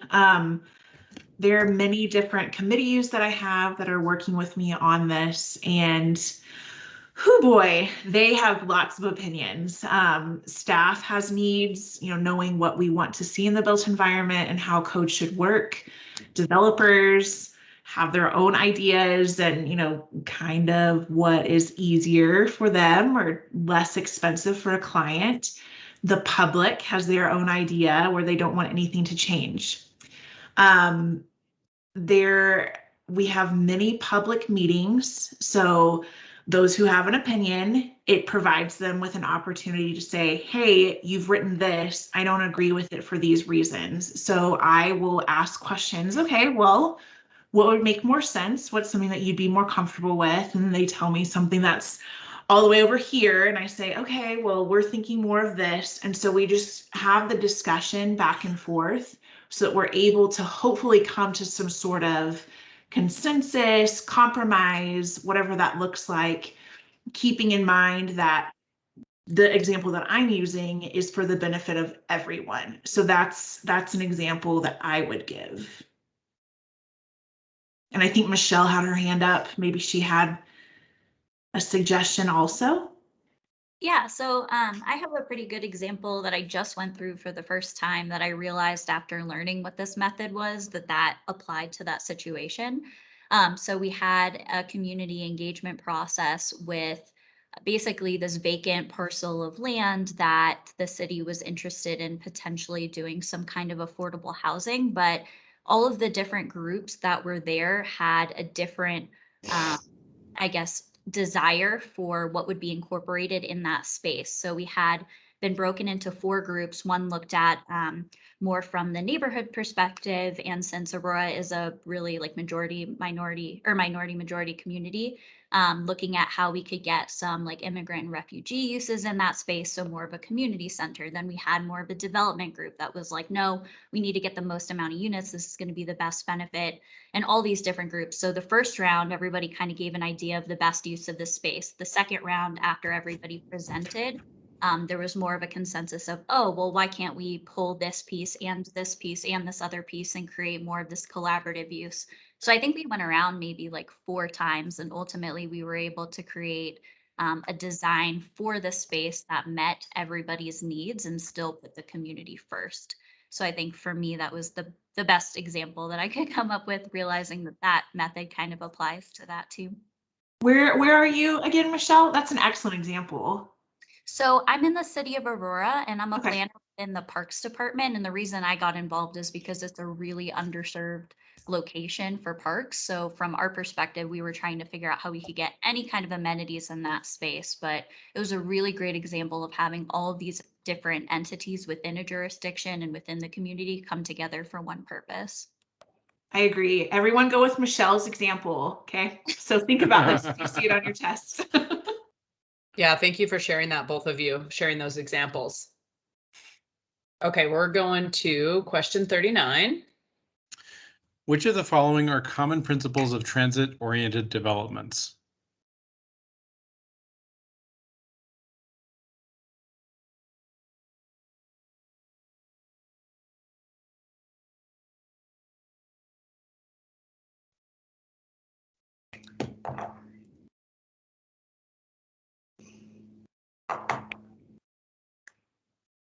Who has some experience in this that you could speak to? Okay, Ella? Is it B? You're close. I think it's a little farther down the list. Christina? I would say it's C. I think you're right. Yep.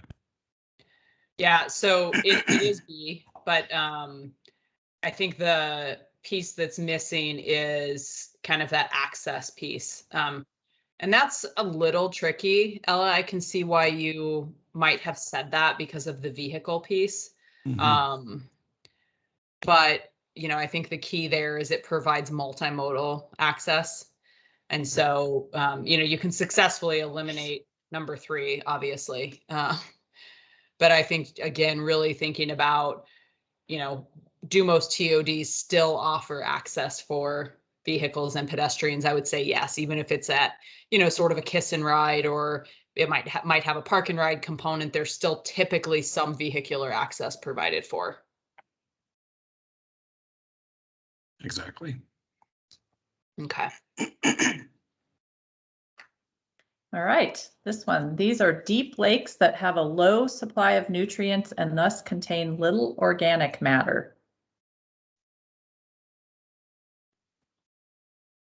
Ella. That is a phantom hand, but I believe it is A. Very good. What made you say that? I actually remembered this from like high school science, but yeah. And this is a good example of an environmental area of practice question, and some memorization and some remembering your Latin root words might help in this case, and process of elimination could help if you don't, work with these terms on a daily basis.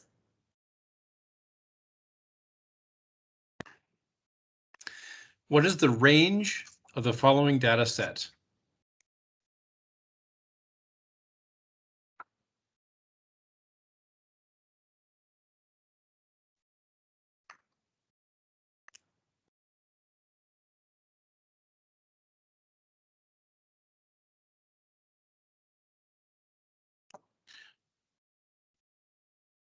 right, so for range, okay, Dylan, do you have the answer?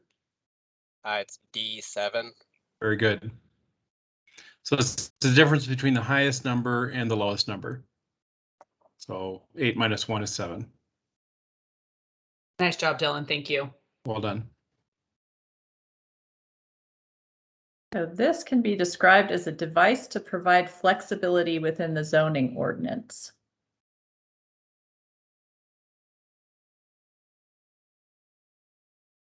Somebody want to jump in? You've had some clues from previous questions too.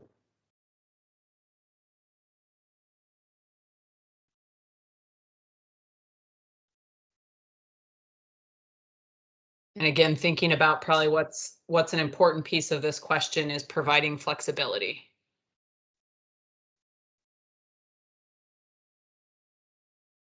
Kira, do you have an answer? Yeah, I would say a special use permit. Yeah, excellent. Very good.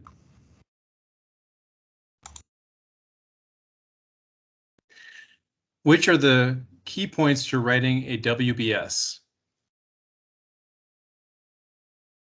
Sorry, I should have asked before we'll let people read this. I saw a couple other hands up. Did anyone have questions on the last question that we didn't answer? I should have asked that before moving on. I might just point out on the last one too, different municipalities and counties use different terms in their zoning codes. And so a special use permit might be a special review process, but in general, you'll see this terminology about zoning ordinances, and it's good to have a familiarity with the different types and the ways that they might be phrased in different codes. That's a good point, Leslie. And I would just add, all of these things could be part of an ordinance, could be part of your code. But I think, again, the key is how are you using that to provide flexibility? And the best answer would be that special use permit. Okay. So moving along, sorry, I know you asked this question, Martin, so I'll just leave this up for a second. Okay. And I think Dylan, I don't know if that's a phantom hand, or if Dylan already has an answer to this. It's a phantom hand. Okay.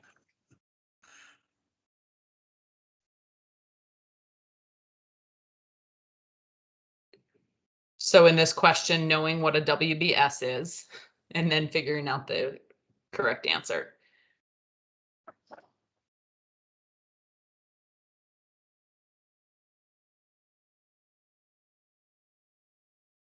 And we'll give a hint that WBS is work breakdown structure.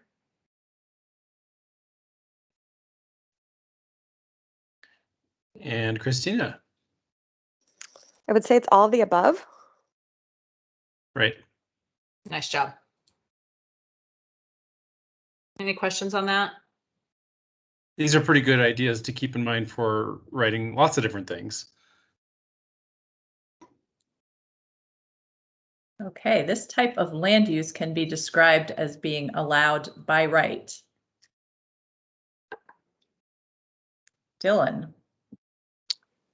It's C, a permitted use. Spot on. What made you say that? Well, just knowing my own city's zoning code, we keep in the zoning code, we break it out by each zone designation, and especially in the commercial and downtown zones, they contain lists of the permitted uses or the uses by right. Yeah. Yep, nice job. Which of the following could describe the term earned value?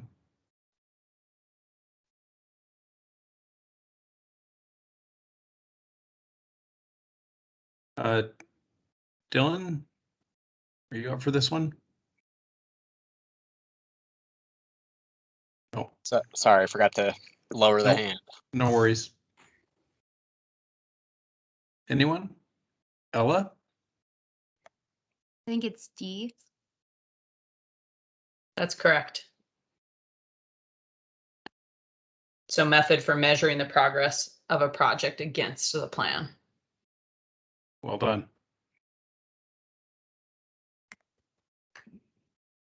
Exactions can be defined as what?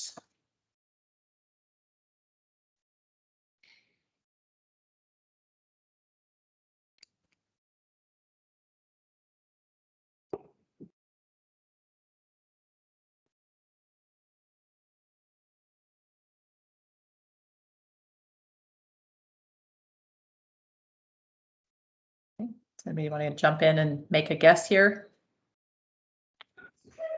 Ella? C. Right. Yes, that is correct. Very good. This is another land use zoning question.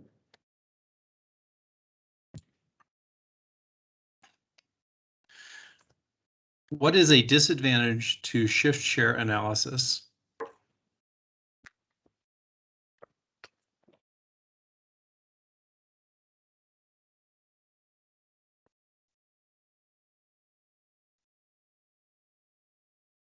David? Is it A? That is the correct answer, David. So just for some additional background, shift share analysis evaluates the strengths and weaknesses of a specific region's industries. So it shows how well that mix are performing and how well individual industries are performing. Really looking at regional employment growth, so national growth, industry mix, and competitiveness between two periods of time. Those three components are added to obtain the total change. But yes, to your point, it does not discount the effect of abnormal events. So that is the correct answer. Kelsey, do you have a question? Yeah, I'm kind of wondering if this is one of those like test taking strategies where like B, C, and D are just kind of descriptive and A is the kind of only negative. And we're asking what a disadvantage is. Does that seem accurate for this kind of question? That's how I answered it. I don't know what shift share was. Okay, that sounds great though. But yeah, your observation is go ahead, Martin, sorry. No, that's a keen observation, and I agree with your assessment of it. Yeah, the other three really describe what shift share is, but that's not what the question's asking, right? So for those of us, I mean, I don't think most of us are currently economic development professionals. I know, Martin, you've done quite a bit, but I think you're spot on, David, that's a great way to look at this question. And even if you don't know what shift share is, you know what disadvantages are usually negative, not descriptive necessarily. So that's a good way to tackle this question. Okay, I think this is our last practice test question. It is. Woo-woo. So transfer of development rights, TDRs, do which of the following?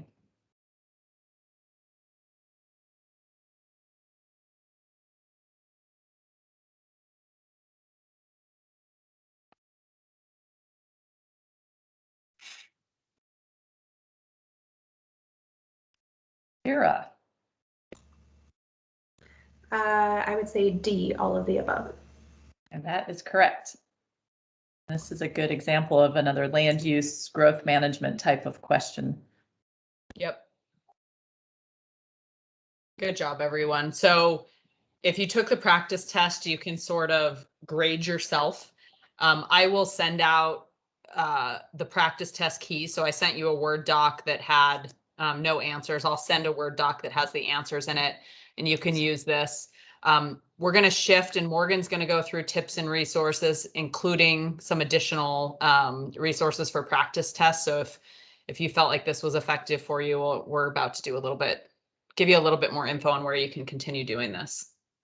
Yes, and just so you know, there were some questions that came up, and so I took some notes so that I can throw out some additional information. As we've said this whole time, if you have any follow-up questions or need help with something after we're done with this, please email us because we're more than happy to help. Something to keep in mind that you know, there are questions on there where it may be helpful to draw things out. You will have paper, and so you can take notes. If you're visual, sketch something out so it helps you come to the answer. Martin has made note of this a few times, but you do have the ability to mark your questions. If you're going through and you realize, I don't really know what the answer is, or you're really questioning yourself, mark it and you can come back to it. I did that with literally half of the questions, got up, went to the bathroom, walked around, kind of calmed myself down. And when I went back, I changed, I changed half of the answers that I had given. So know that you have the ability to make changes to those things. Nothing is set in stone until you submit it. That may be helpful for some people who are on our meeting this morning. It was definitely something that I found useful, obviously, because it changed 50% of my responses. And then I think everything else I can touch on when we're going through. So I'm ready to go. Okay. Everyone should have gotten the email from Erin. If not, put your information in the chat and I can forward it on to you. But we've got a lot of really good resources that you can reference when you're studying. And here is an example of some additional documents. The APA website does have things that you can navigate through, download, read through it. Some of it, those policy papers, read through it so that you just kind of get familiar with what it is. There, you can get to the point where you just have too many things to read through, and I really don't want anyone to feel too overwhelmed when they're studying, but just look through the national website for some of these resources, and they have been outlined here. So next slide. All right, how do you focus this? Many of us may have been out of school for quite some time, so it turns into this relearning how to study again. Being able to focus your time and energy on things that make sense rather than something you're looking at it over and over and over again because you already know it. Obviously, that's not the most efficient use of time, but where it says know what you know and what you don't. Looking through the different categories, kind of skimming through like a skeleton outline, if you will, and really pinpointing where should I focus my time and energy. Knowing what is your style for studying. It may be different from what it is or what it was when you were in college, but for me, it was putting together note cards and taking notes as I was going through things. I've shown off my bag of stuff where I have note cards and all these different papers and binders. That helped me. It may not be something that helps everyone else. I have to be able to touch it and write it and see it so that I'm successful. I showed my little thing of the entire code of ethics. I've written everything down and highlighted it. That was something that was super helpful for me. Since we're on the topic, I have a former coworker who recorded himself saying the entire code of ethics, then he would play it when he would drive into work. I don't want to hear my voice, so that's something that would not have worked for me, but it worked for him and he was able to memorize it. Expose yourself to those practice questions with different resources. You can look at the practice tests, the practice quizzes, becoming familiar with the formatting. Of course, this morning was an excellent show of it could be A, B, C, or D. It could be a few of them. It could be all of them. Being comfortable with what that format will look like whenever it comes time for you to take the test. Make your own flashcards. Kind of went over this. You can do that obviously in different ways, writing the information yourself. There are a bunch of resources with different states where they have outlined a lot of the information just in Word documents. You could print it off, cut it, glue it onto a flashcard, whatever makes sense for you. This is obviously your time to really figure this out, how you're going to be successful as you're studying. And find an online study group. With the current age that we're in, a lot of virtual life, this is maybe easier than what it was when a few of us took our exam. But reaching out to those who are on this call this morning. Colorado has a link to people who want to form a study group based on their region. But I know that we have a friend on the call today who's in Arkansas. You can absolutely team up with people that are in different states because every state has the same test. There's not anything that's going to be specific across state lines. So however it makes sense for you, as Erin mentioned, we're here. If you have any questions, absolutely feel free to send any of us an email if you want to pair up with somebody to study. It is helpful to bounce those ideas off of others, talking about coming up with a compromise and consensus with the public process. Of course, you're not going to come up with your own different answers to these questions, but being able to have someone that you can talk this through is something that I found helpful. So maybe if there are people on the call this morning, that is something that is available for you. Next slide. Okay. With the practice tests and quizzes, I want to make this very, very clear. If you do not pass the practice test or quizzes, do not let it bring you down. I will be honest, with those practice tests and quizzes, I did a garbage job on it, but I ended up passing the real test, and that's what matters. So when you're going through these, take note of what questions you may have not gotten correct. Research it, figure out, okay, where am I getting stuck here? Also keep in mind that there are some questions that are thrown in with the intention of being more difficult than what they really will be on the actual test. That is, again, kind of like what we've said, not really the most pleasant experience, kind of mean, but the intent behind it is to get your brain working in that way of, okay, I need to step out from what I do in my specific jurisdiction or firm, wherever you work, and how should I apply just the logic and the way of thinking to get to the correct answer. So I really, really, really, really want to make that clear. It's disheartening, I will say. Tears were shed on my end whenever that would happen, but then I realized, oh, they're kind of doing it on purpose. Do not memorize the questions. Some of the information that is being thrown out with these practice quizzes and exams may not show up, but it could also be older information. And so just keeping that in mind, that you don't want to memorize something unless it's obvious, like what is the date, who's the author of this, who's the father of that. Those are the things that you can memorize. But things where it's talking more about processes or policy or what would you do in this situation, try to steer clear from that memorization piece. Obviously read. There are going to be those larger questions, like the word problems that you get in math class. Read through everything, pull out those details, use the scratch paper that you have, and think through all of the different things that are being described in those questions. Fourth point, don't personalize the information. We've talked about this a lot this morning. Leslie made the point about special use permit.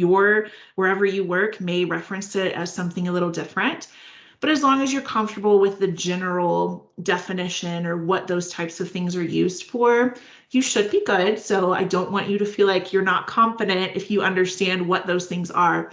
And Kelsey, you have a question.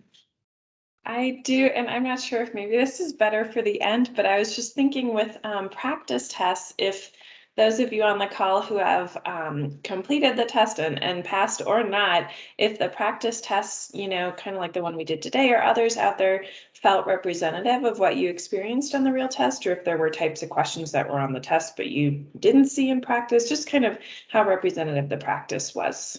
That is such a good question. There are multiple versions of the exams, so that is something to keep in mind. When I took my exam, it was more focused on, I honestly can't really remember. It's one of those situations where you take it, black out, you're done, move on. But I did have friends that took the exam where theirs was more focused on transportation type questions. So there's multiple versions out there. Not everyone's going to get the same thing. But in my experience studying, there were a number of questions that when I was taking the real thing that I recognized immediately and thought, oh my gosh, I've seen this one before, and it did help calm me down. But I want to turn it over to Leslie, Martin, and Erin for their experience. I would say I had a similar experience.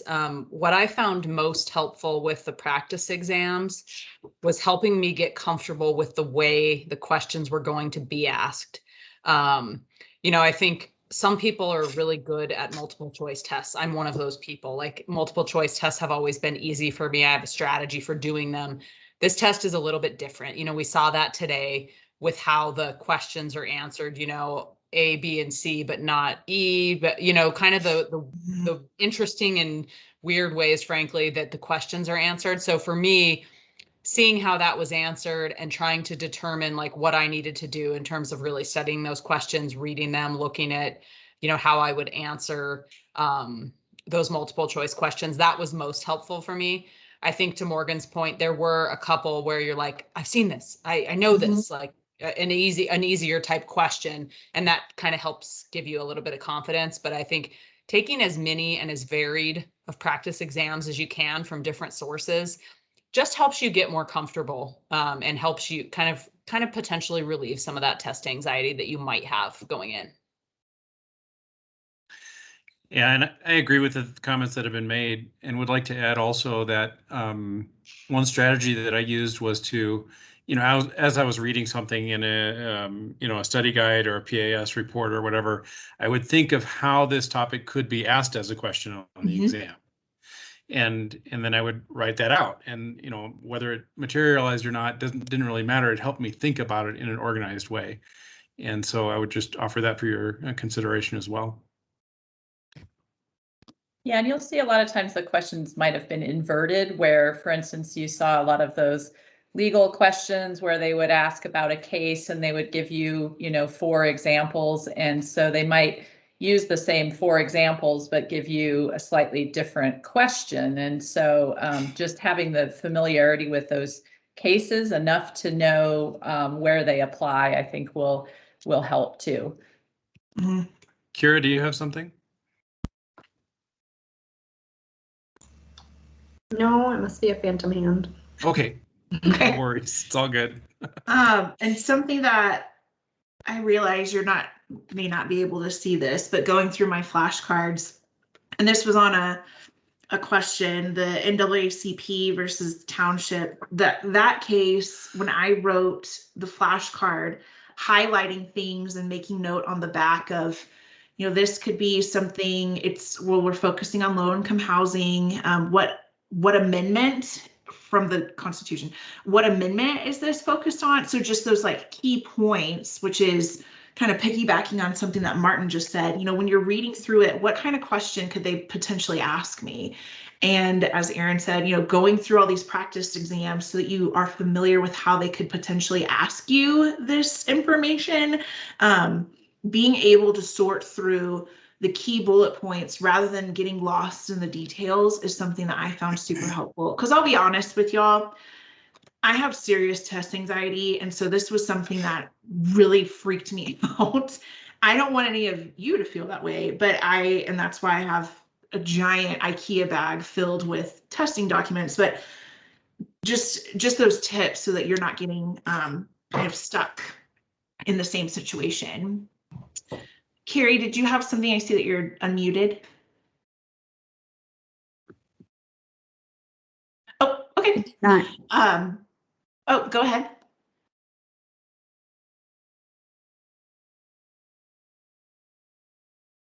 All right.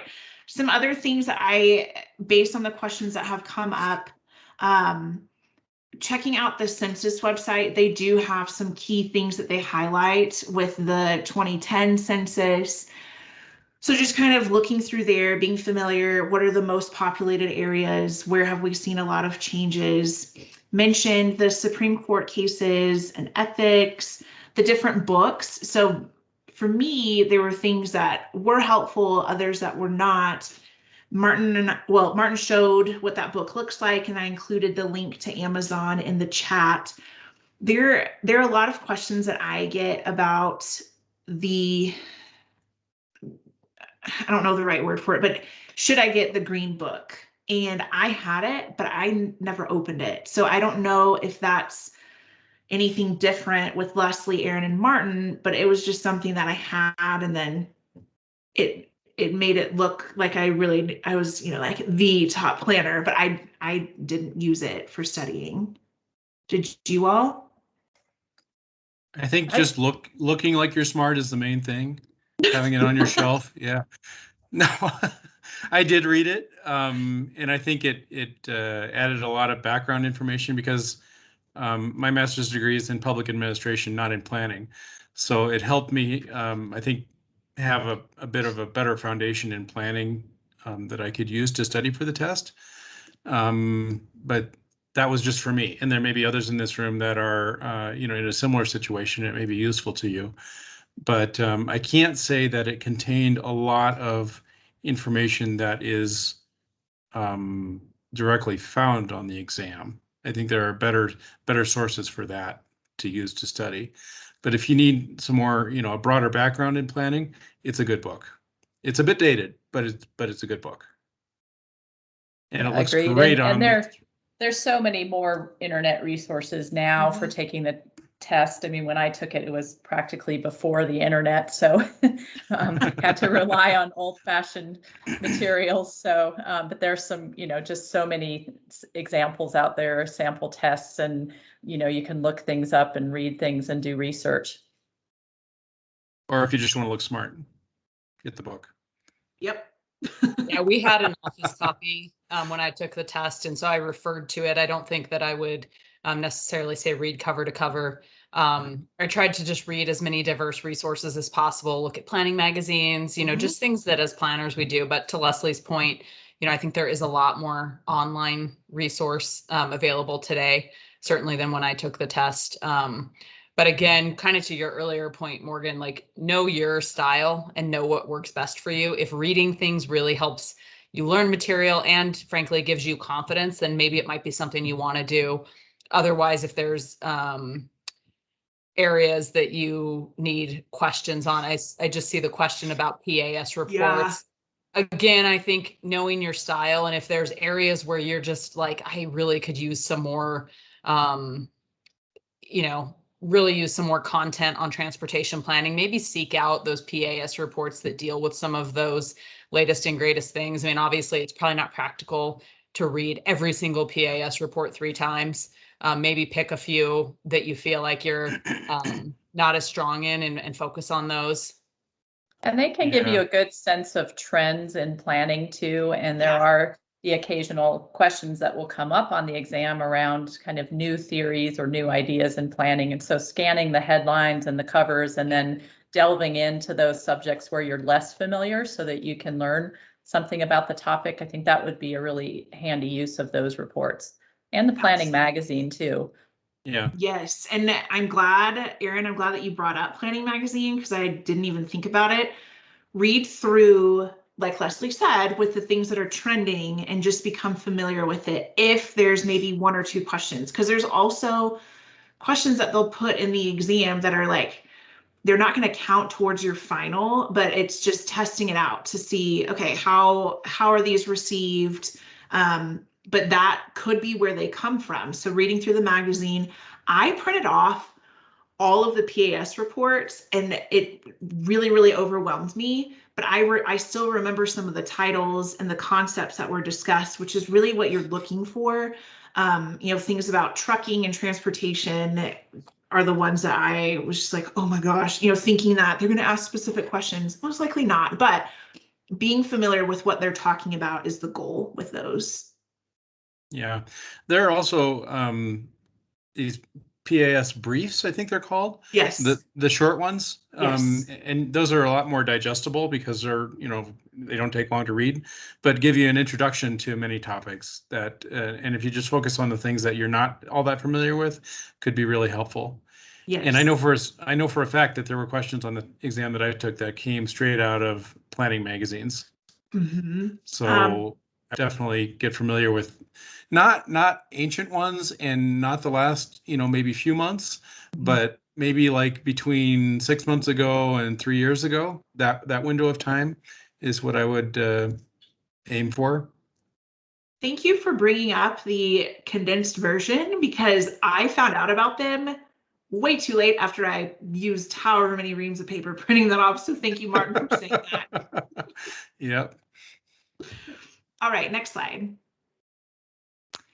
So here's some more study resources. Again, Erin did include a full document of some references that you can use when you're studying, but here are some things to keep in mind as well. The state chapters, there are a few states that have some excellent resources. Ohio, Florida, Texas. Use what they, because again, the test is the same across state lines, and so utilize what they have. I think Georgia, so there's a lot of really good information that Erin has sent you all. Next slide. So specific topics, I'm sure, you know, many of you have already started studying, so you're familiar with how everything is going to break down.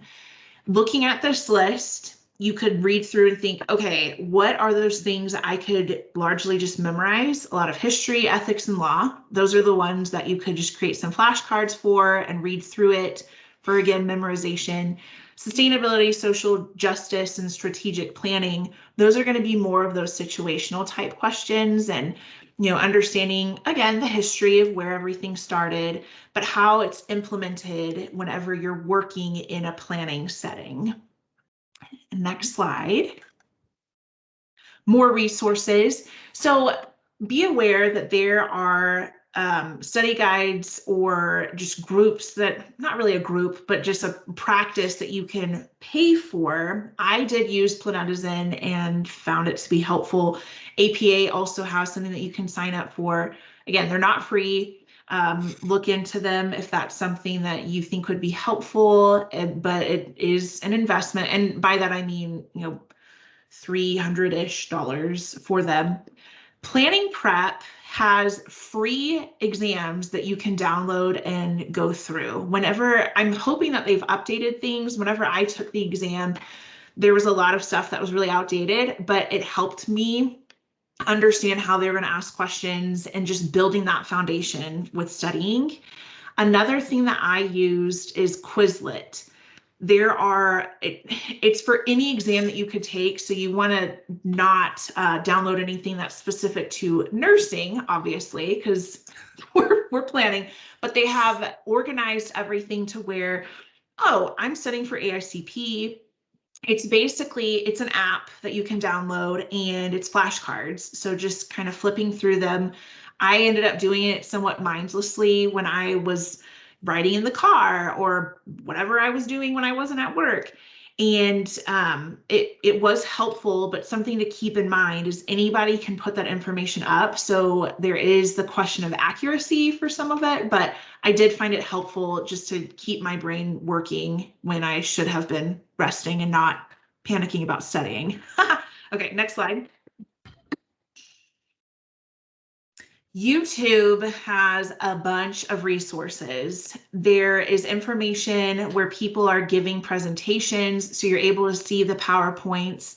Some of them are shorter. Some of them could be an hour, 2 hours. So just go through, because as Leslie said, there are a lot of resources online if you just know where to search for them.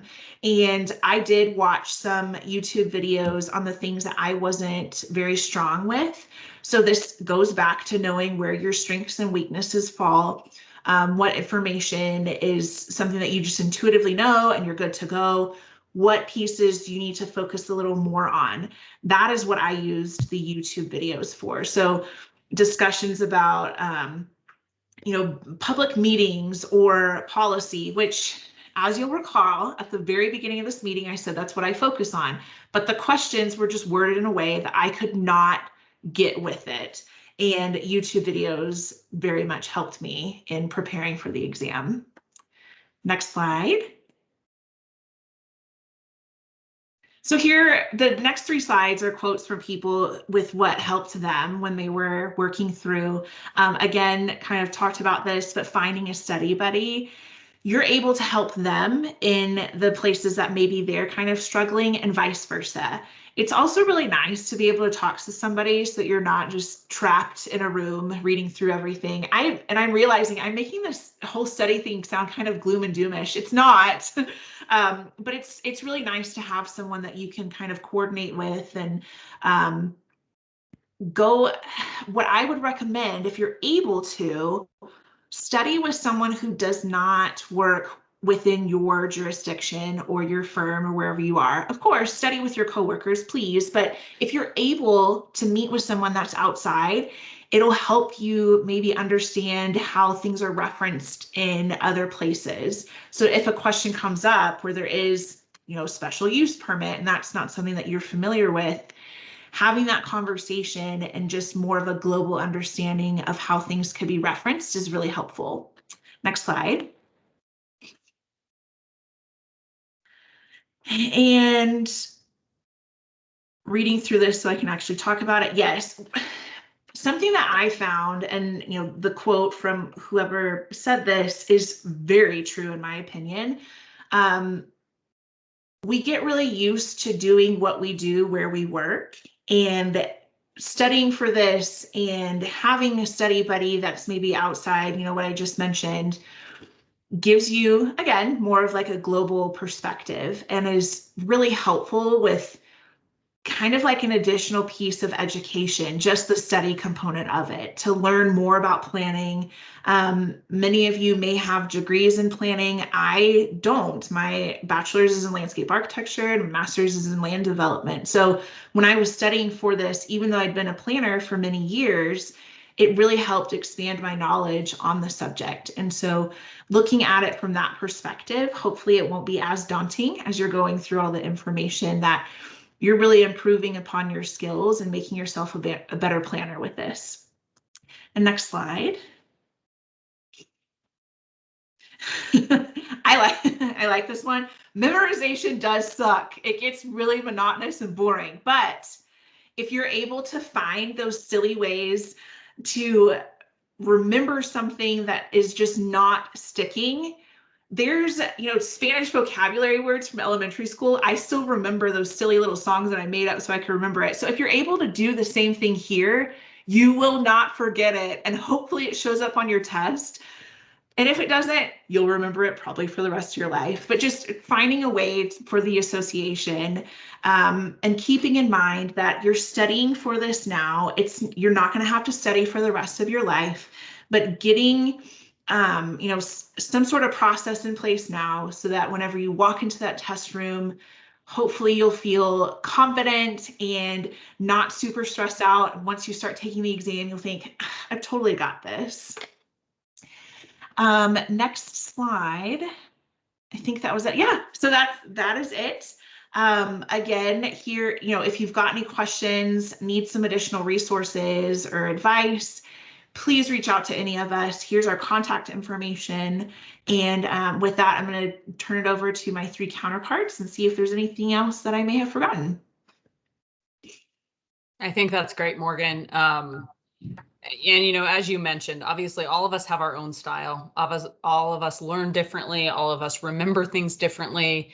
And so, if today you felt like, oh my gosh, I really need to do X, Y, and Z, we can help you. So, feel free to reach out.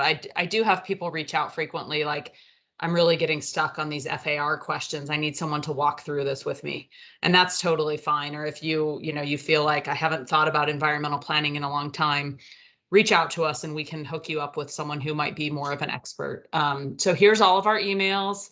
I'll send out this presentation.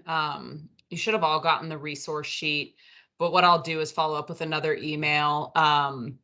As Morgan mentioned, there's a lot of resources out there. So, if something doesn't feel like it's working for you, then there's probably something else that might work better. I'll share study guides that I created. I have them, I've shared them with a previous PDO, law and terms and things that might help you make flashcards. Just know that they're not completely up to date because I took the exam in 2007. So I'll share those with you guys. Share contact information for those folks who have not indicated they don't want it shared. And, you can email folks that are participating today and see if anyone wants to form a study group. I agree with Morgan. I had two guys that I studied with, and it was just really nice to be able to talk through things and sort of do what we did today. part of it is really just thinking about how you get to an answer a lot of times. And sometimes it's just frankly comforting to be able to commiserate with people about all the stuff that's going on in your head and, you know, how much you're studying. So what questions do you guys still have for us, if any? Yeah. So just a more technical question, but about what percentage of questions do you need to get correct to pass? You know, I'd have to look that up. It's kind of a interesting formula. Questions are weighted differently. Sometimes they put in questions that they're just testing. And so I don't know that it's the same for every single test. And I don't know, I believe when you get the unofficial results at the end, it gives you like a percentage. It doesn't say, you know, you got 140 out of 150 correct. Do you have anything to add to that, Morgan, or maybe Ella has So something? I'm looking it up now because I remember when I took mine, which was in 2015, you had to get between, so there's 170 questions and you have to get between a 55 and a 75, correct? That So sounds it's not like a situation of you got a 100 or, oh, good job, you got a B+. It's like a weird, and I'm trying to find it. I'm on the APA website right now, trying to find how that's broken down. Oh, Michelle, you stumped all of us.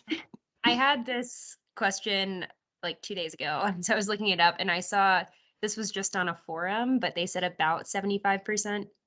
Because I think it is kind of confusing to figure out, like it is every time, but I think it's roughly 75%. That sounds right. And I think either Leslie or Morgan mentioned earlier. Here it is. So I think scores are reported on a scale, on a scale of 25 to 75, and 55 is the passing score.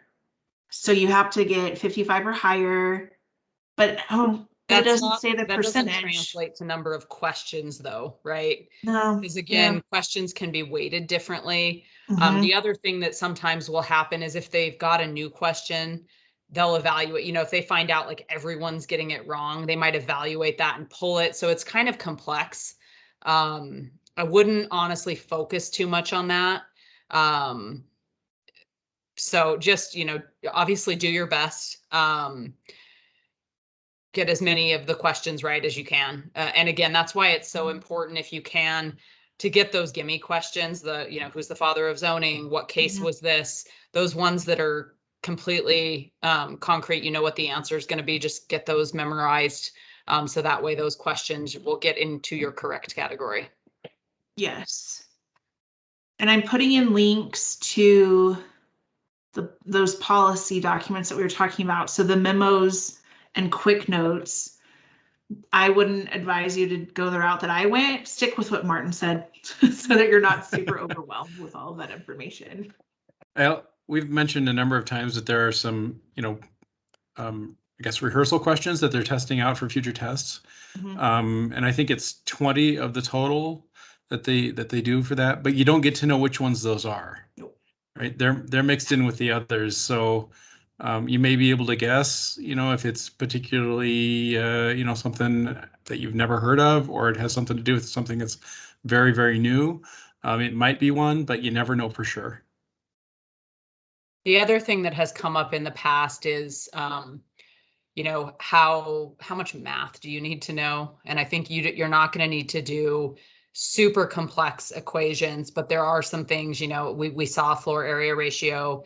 You might be asked about density. I would definitely know, you know, how many feet are in a mile, how many square feet are in an acre, how many acres are in a square mile. Some of those, you know, maybe township and range type questions. Know those, I'll say like planner math type questions. Those are things that I would recommend. Let's see, Steffi, do you have a question or thought? I do, yeah. I just had a question regarding how you all felt like for the time of the test. I know I feel pretty okay with the full, you know, practice, but I know I tend personally to go faster at the real thing. So I just wanted to see how you guys felt with the time I went faster. I think a lot of it was because when you're taking the exam, in your home, you're more comfortable and feel relaxed. Whenever I got there, I blasted through it the first time, which is also why making note of half of the questions where I thought, girl, you're going way too fast. And so when I got up and walked around and came back, able to redo almost everything. I think it was also a lot of nerves that I was trying to rush through because I just thought, oh, I'm not going to be able to get finished. So that's what happened with me. Yeah, for me, I had plenty of time. I'm a pretty quick test taker though, so I will say that. I say again, know your style. If you're a person that needs some time and you want to, digest things, take that time. My strategy was probably kind of different than Morgan's. I went through and answered every question I was 100% sure of first to kind of give myself confidence. I didn't answer the questions I wasn't sure of, and I came back. And I'm a person that is more, I am not a person that changes my answers a lot. So unless there was a question that later down the road I knew I had made a mistake on, I didn't go back because I usually go with my gut. That's my style. That's not something that would have worked for you, Morgan. I had plenty of time to do the test. I finished much more quickly than the time allotted. Again, my strategy was to go through and answer the ones I was completely sure of first. That built my confidence. And then I went back and answered the ones that I, maybe had two answers that I was toying with. So that was my strategy, but I had plenty of time. Yeah. My strategy was largely the same as Erin's, to get through the ones that I knew well first, and then go back and give more consideration to the more challenging ones. I also had plenty of time, but I used every minute, right? I didn't leave early. Yeah. I used the whole time to go through, especially the more challenging ones, read the questions again very carefully to make sure that I wasn't misinterpreting something or mentally skipping a word or whatever. And it seemed to work. So. Yes, and I would say I had a similar experience to that too, where you can get through the questions, but then it's helpful to have that extra time just to go back and double check. Yeah. Kelsey, your hand's been up for a while. Nope, I think that's a phantom hand. Thanks, though. All righty. Other questions or comments? How are you guys feeling? I will say it's completely normal to be nervous. I will also tell you that Colorado planners have a higher than average pass rate, so you can, find some comfort in that. Not everyone nationally, not everyone passes their first time, and that's okay. Some people pass their second time, some people pass their third time, but on average, Colorado planners pass the test at a higher than average rate. So you guys are in good company. Certainly, it sounds like you guys have been preparing. You're here, so that's a good first step. For those of you that are taking the exam in May, we will be doing another workshop. It'll be pretty similar to this one, but you're welcome to join us again. And again, I'll reiterate, as Morgan and frankly, all of us have, if you have questions, even if you just want to talk through, like, have been doing this, do you think I'm on the right track? Feel free to reach out to us at any time. You've got our contact information. We're here for you. We look forward to recognizing you when you do pass the exam. So with that, any last thoughts? Any additional questions? Martin, Leslie, Morgan, any last thoughts? Nothing for me, thanks. I really appreciate the three of you participating today, and appreciate everyone participating as well from a test taker's perspective. I'll follow up with some additional information and resources. I'll send the resource sheet out again. That's something that the PDC, I think Leslie kind of took the lead on, and Morgan putting that together. So thanks for that. There's lots of links in there. Lots of other chapters have resources, practice tests, study groups. And, you know, as Amber mentioned, when she was on from Arkansas, the test is the same nationwide. So feel free to, Florida has a super robust group. You can join and get access to some of their stuff. So just see what works for you. We're here for you if you have questions, and we'll look forward to celebrating when we hear that you pass. So good luck on the exam, and thanks for joining us, and everyone have a great weekend. Yep. Good luck, everybody. Bye. Bye-bye. Good luck. Take care. Thank you. Thank you.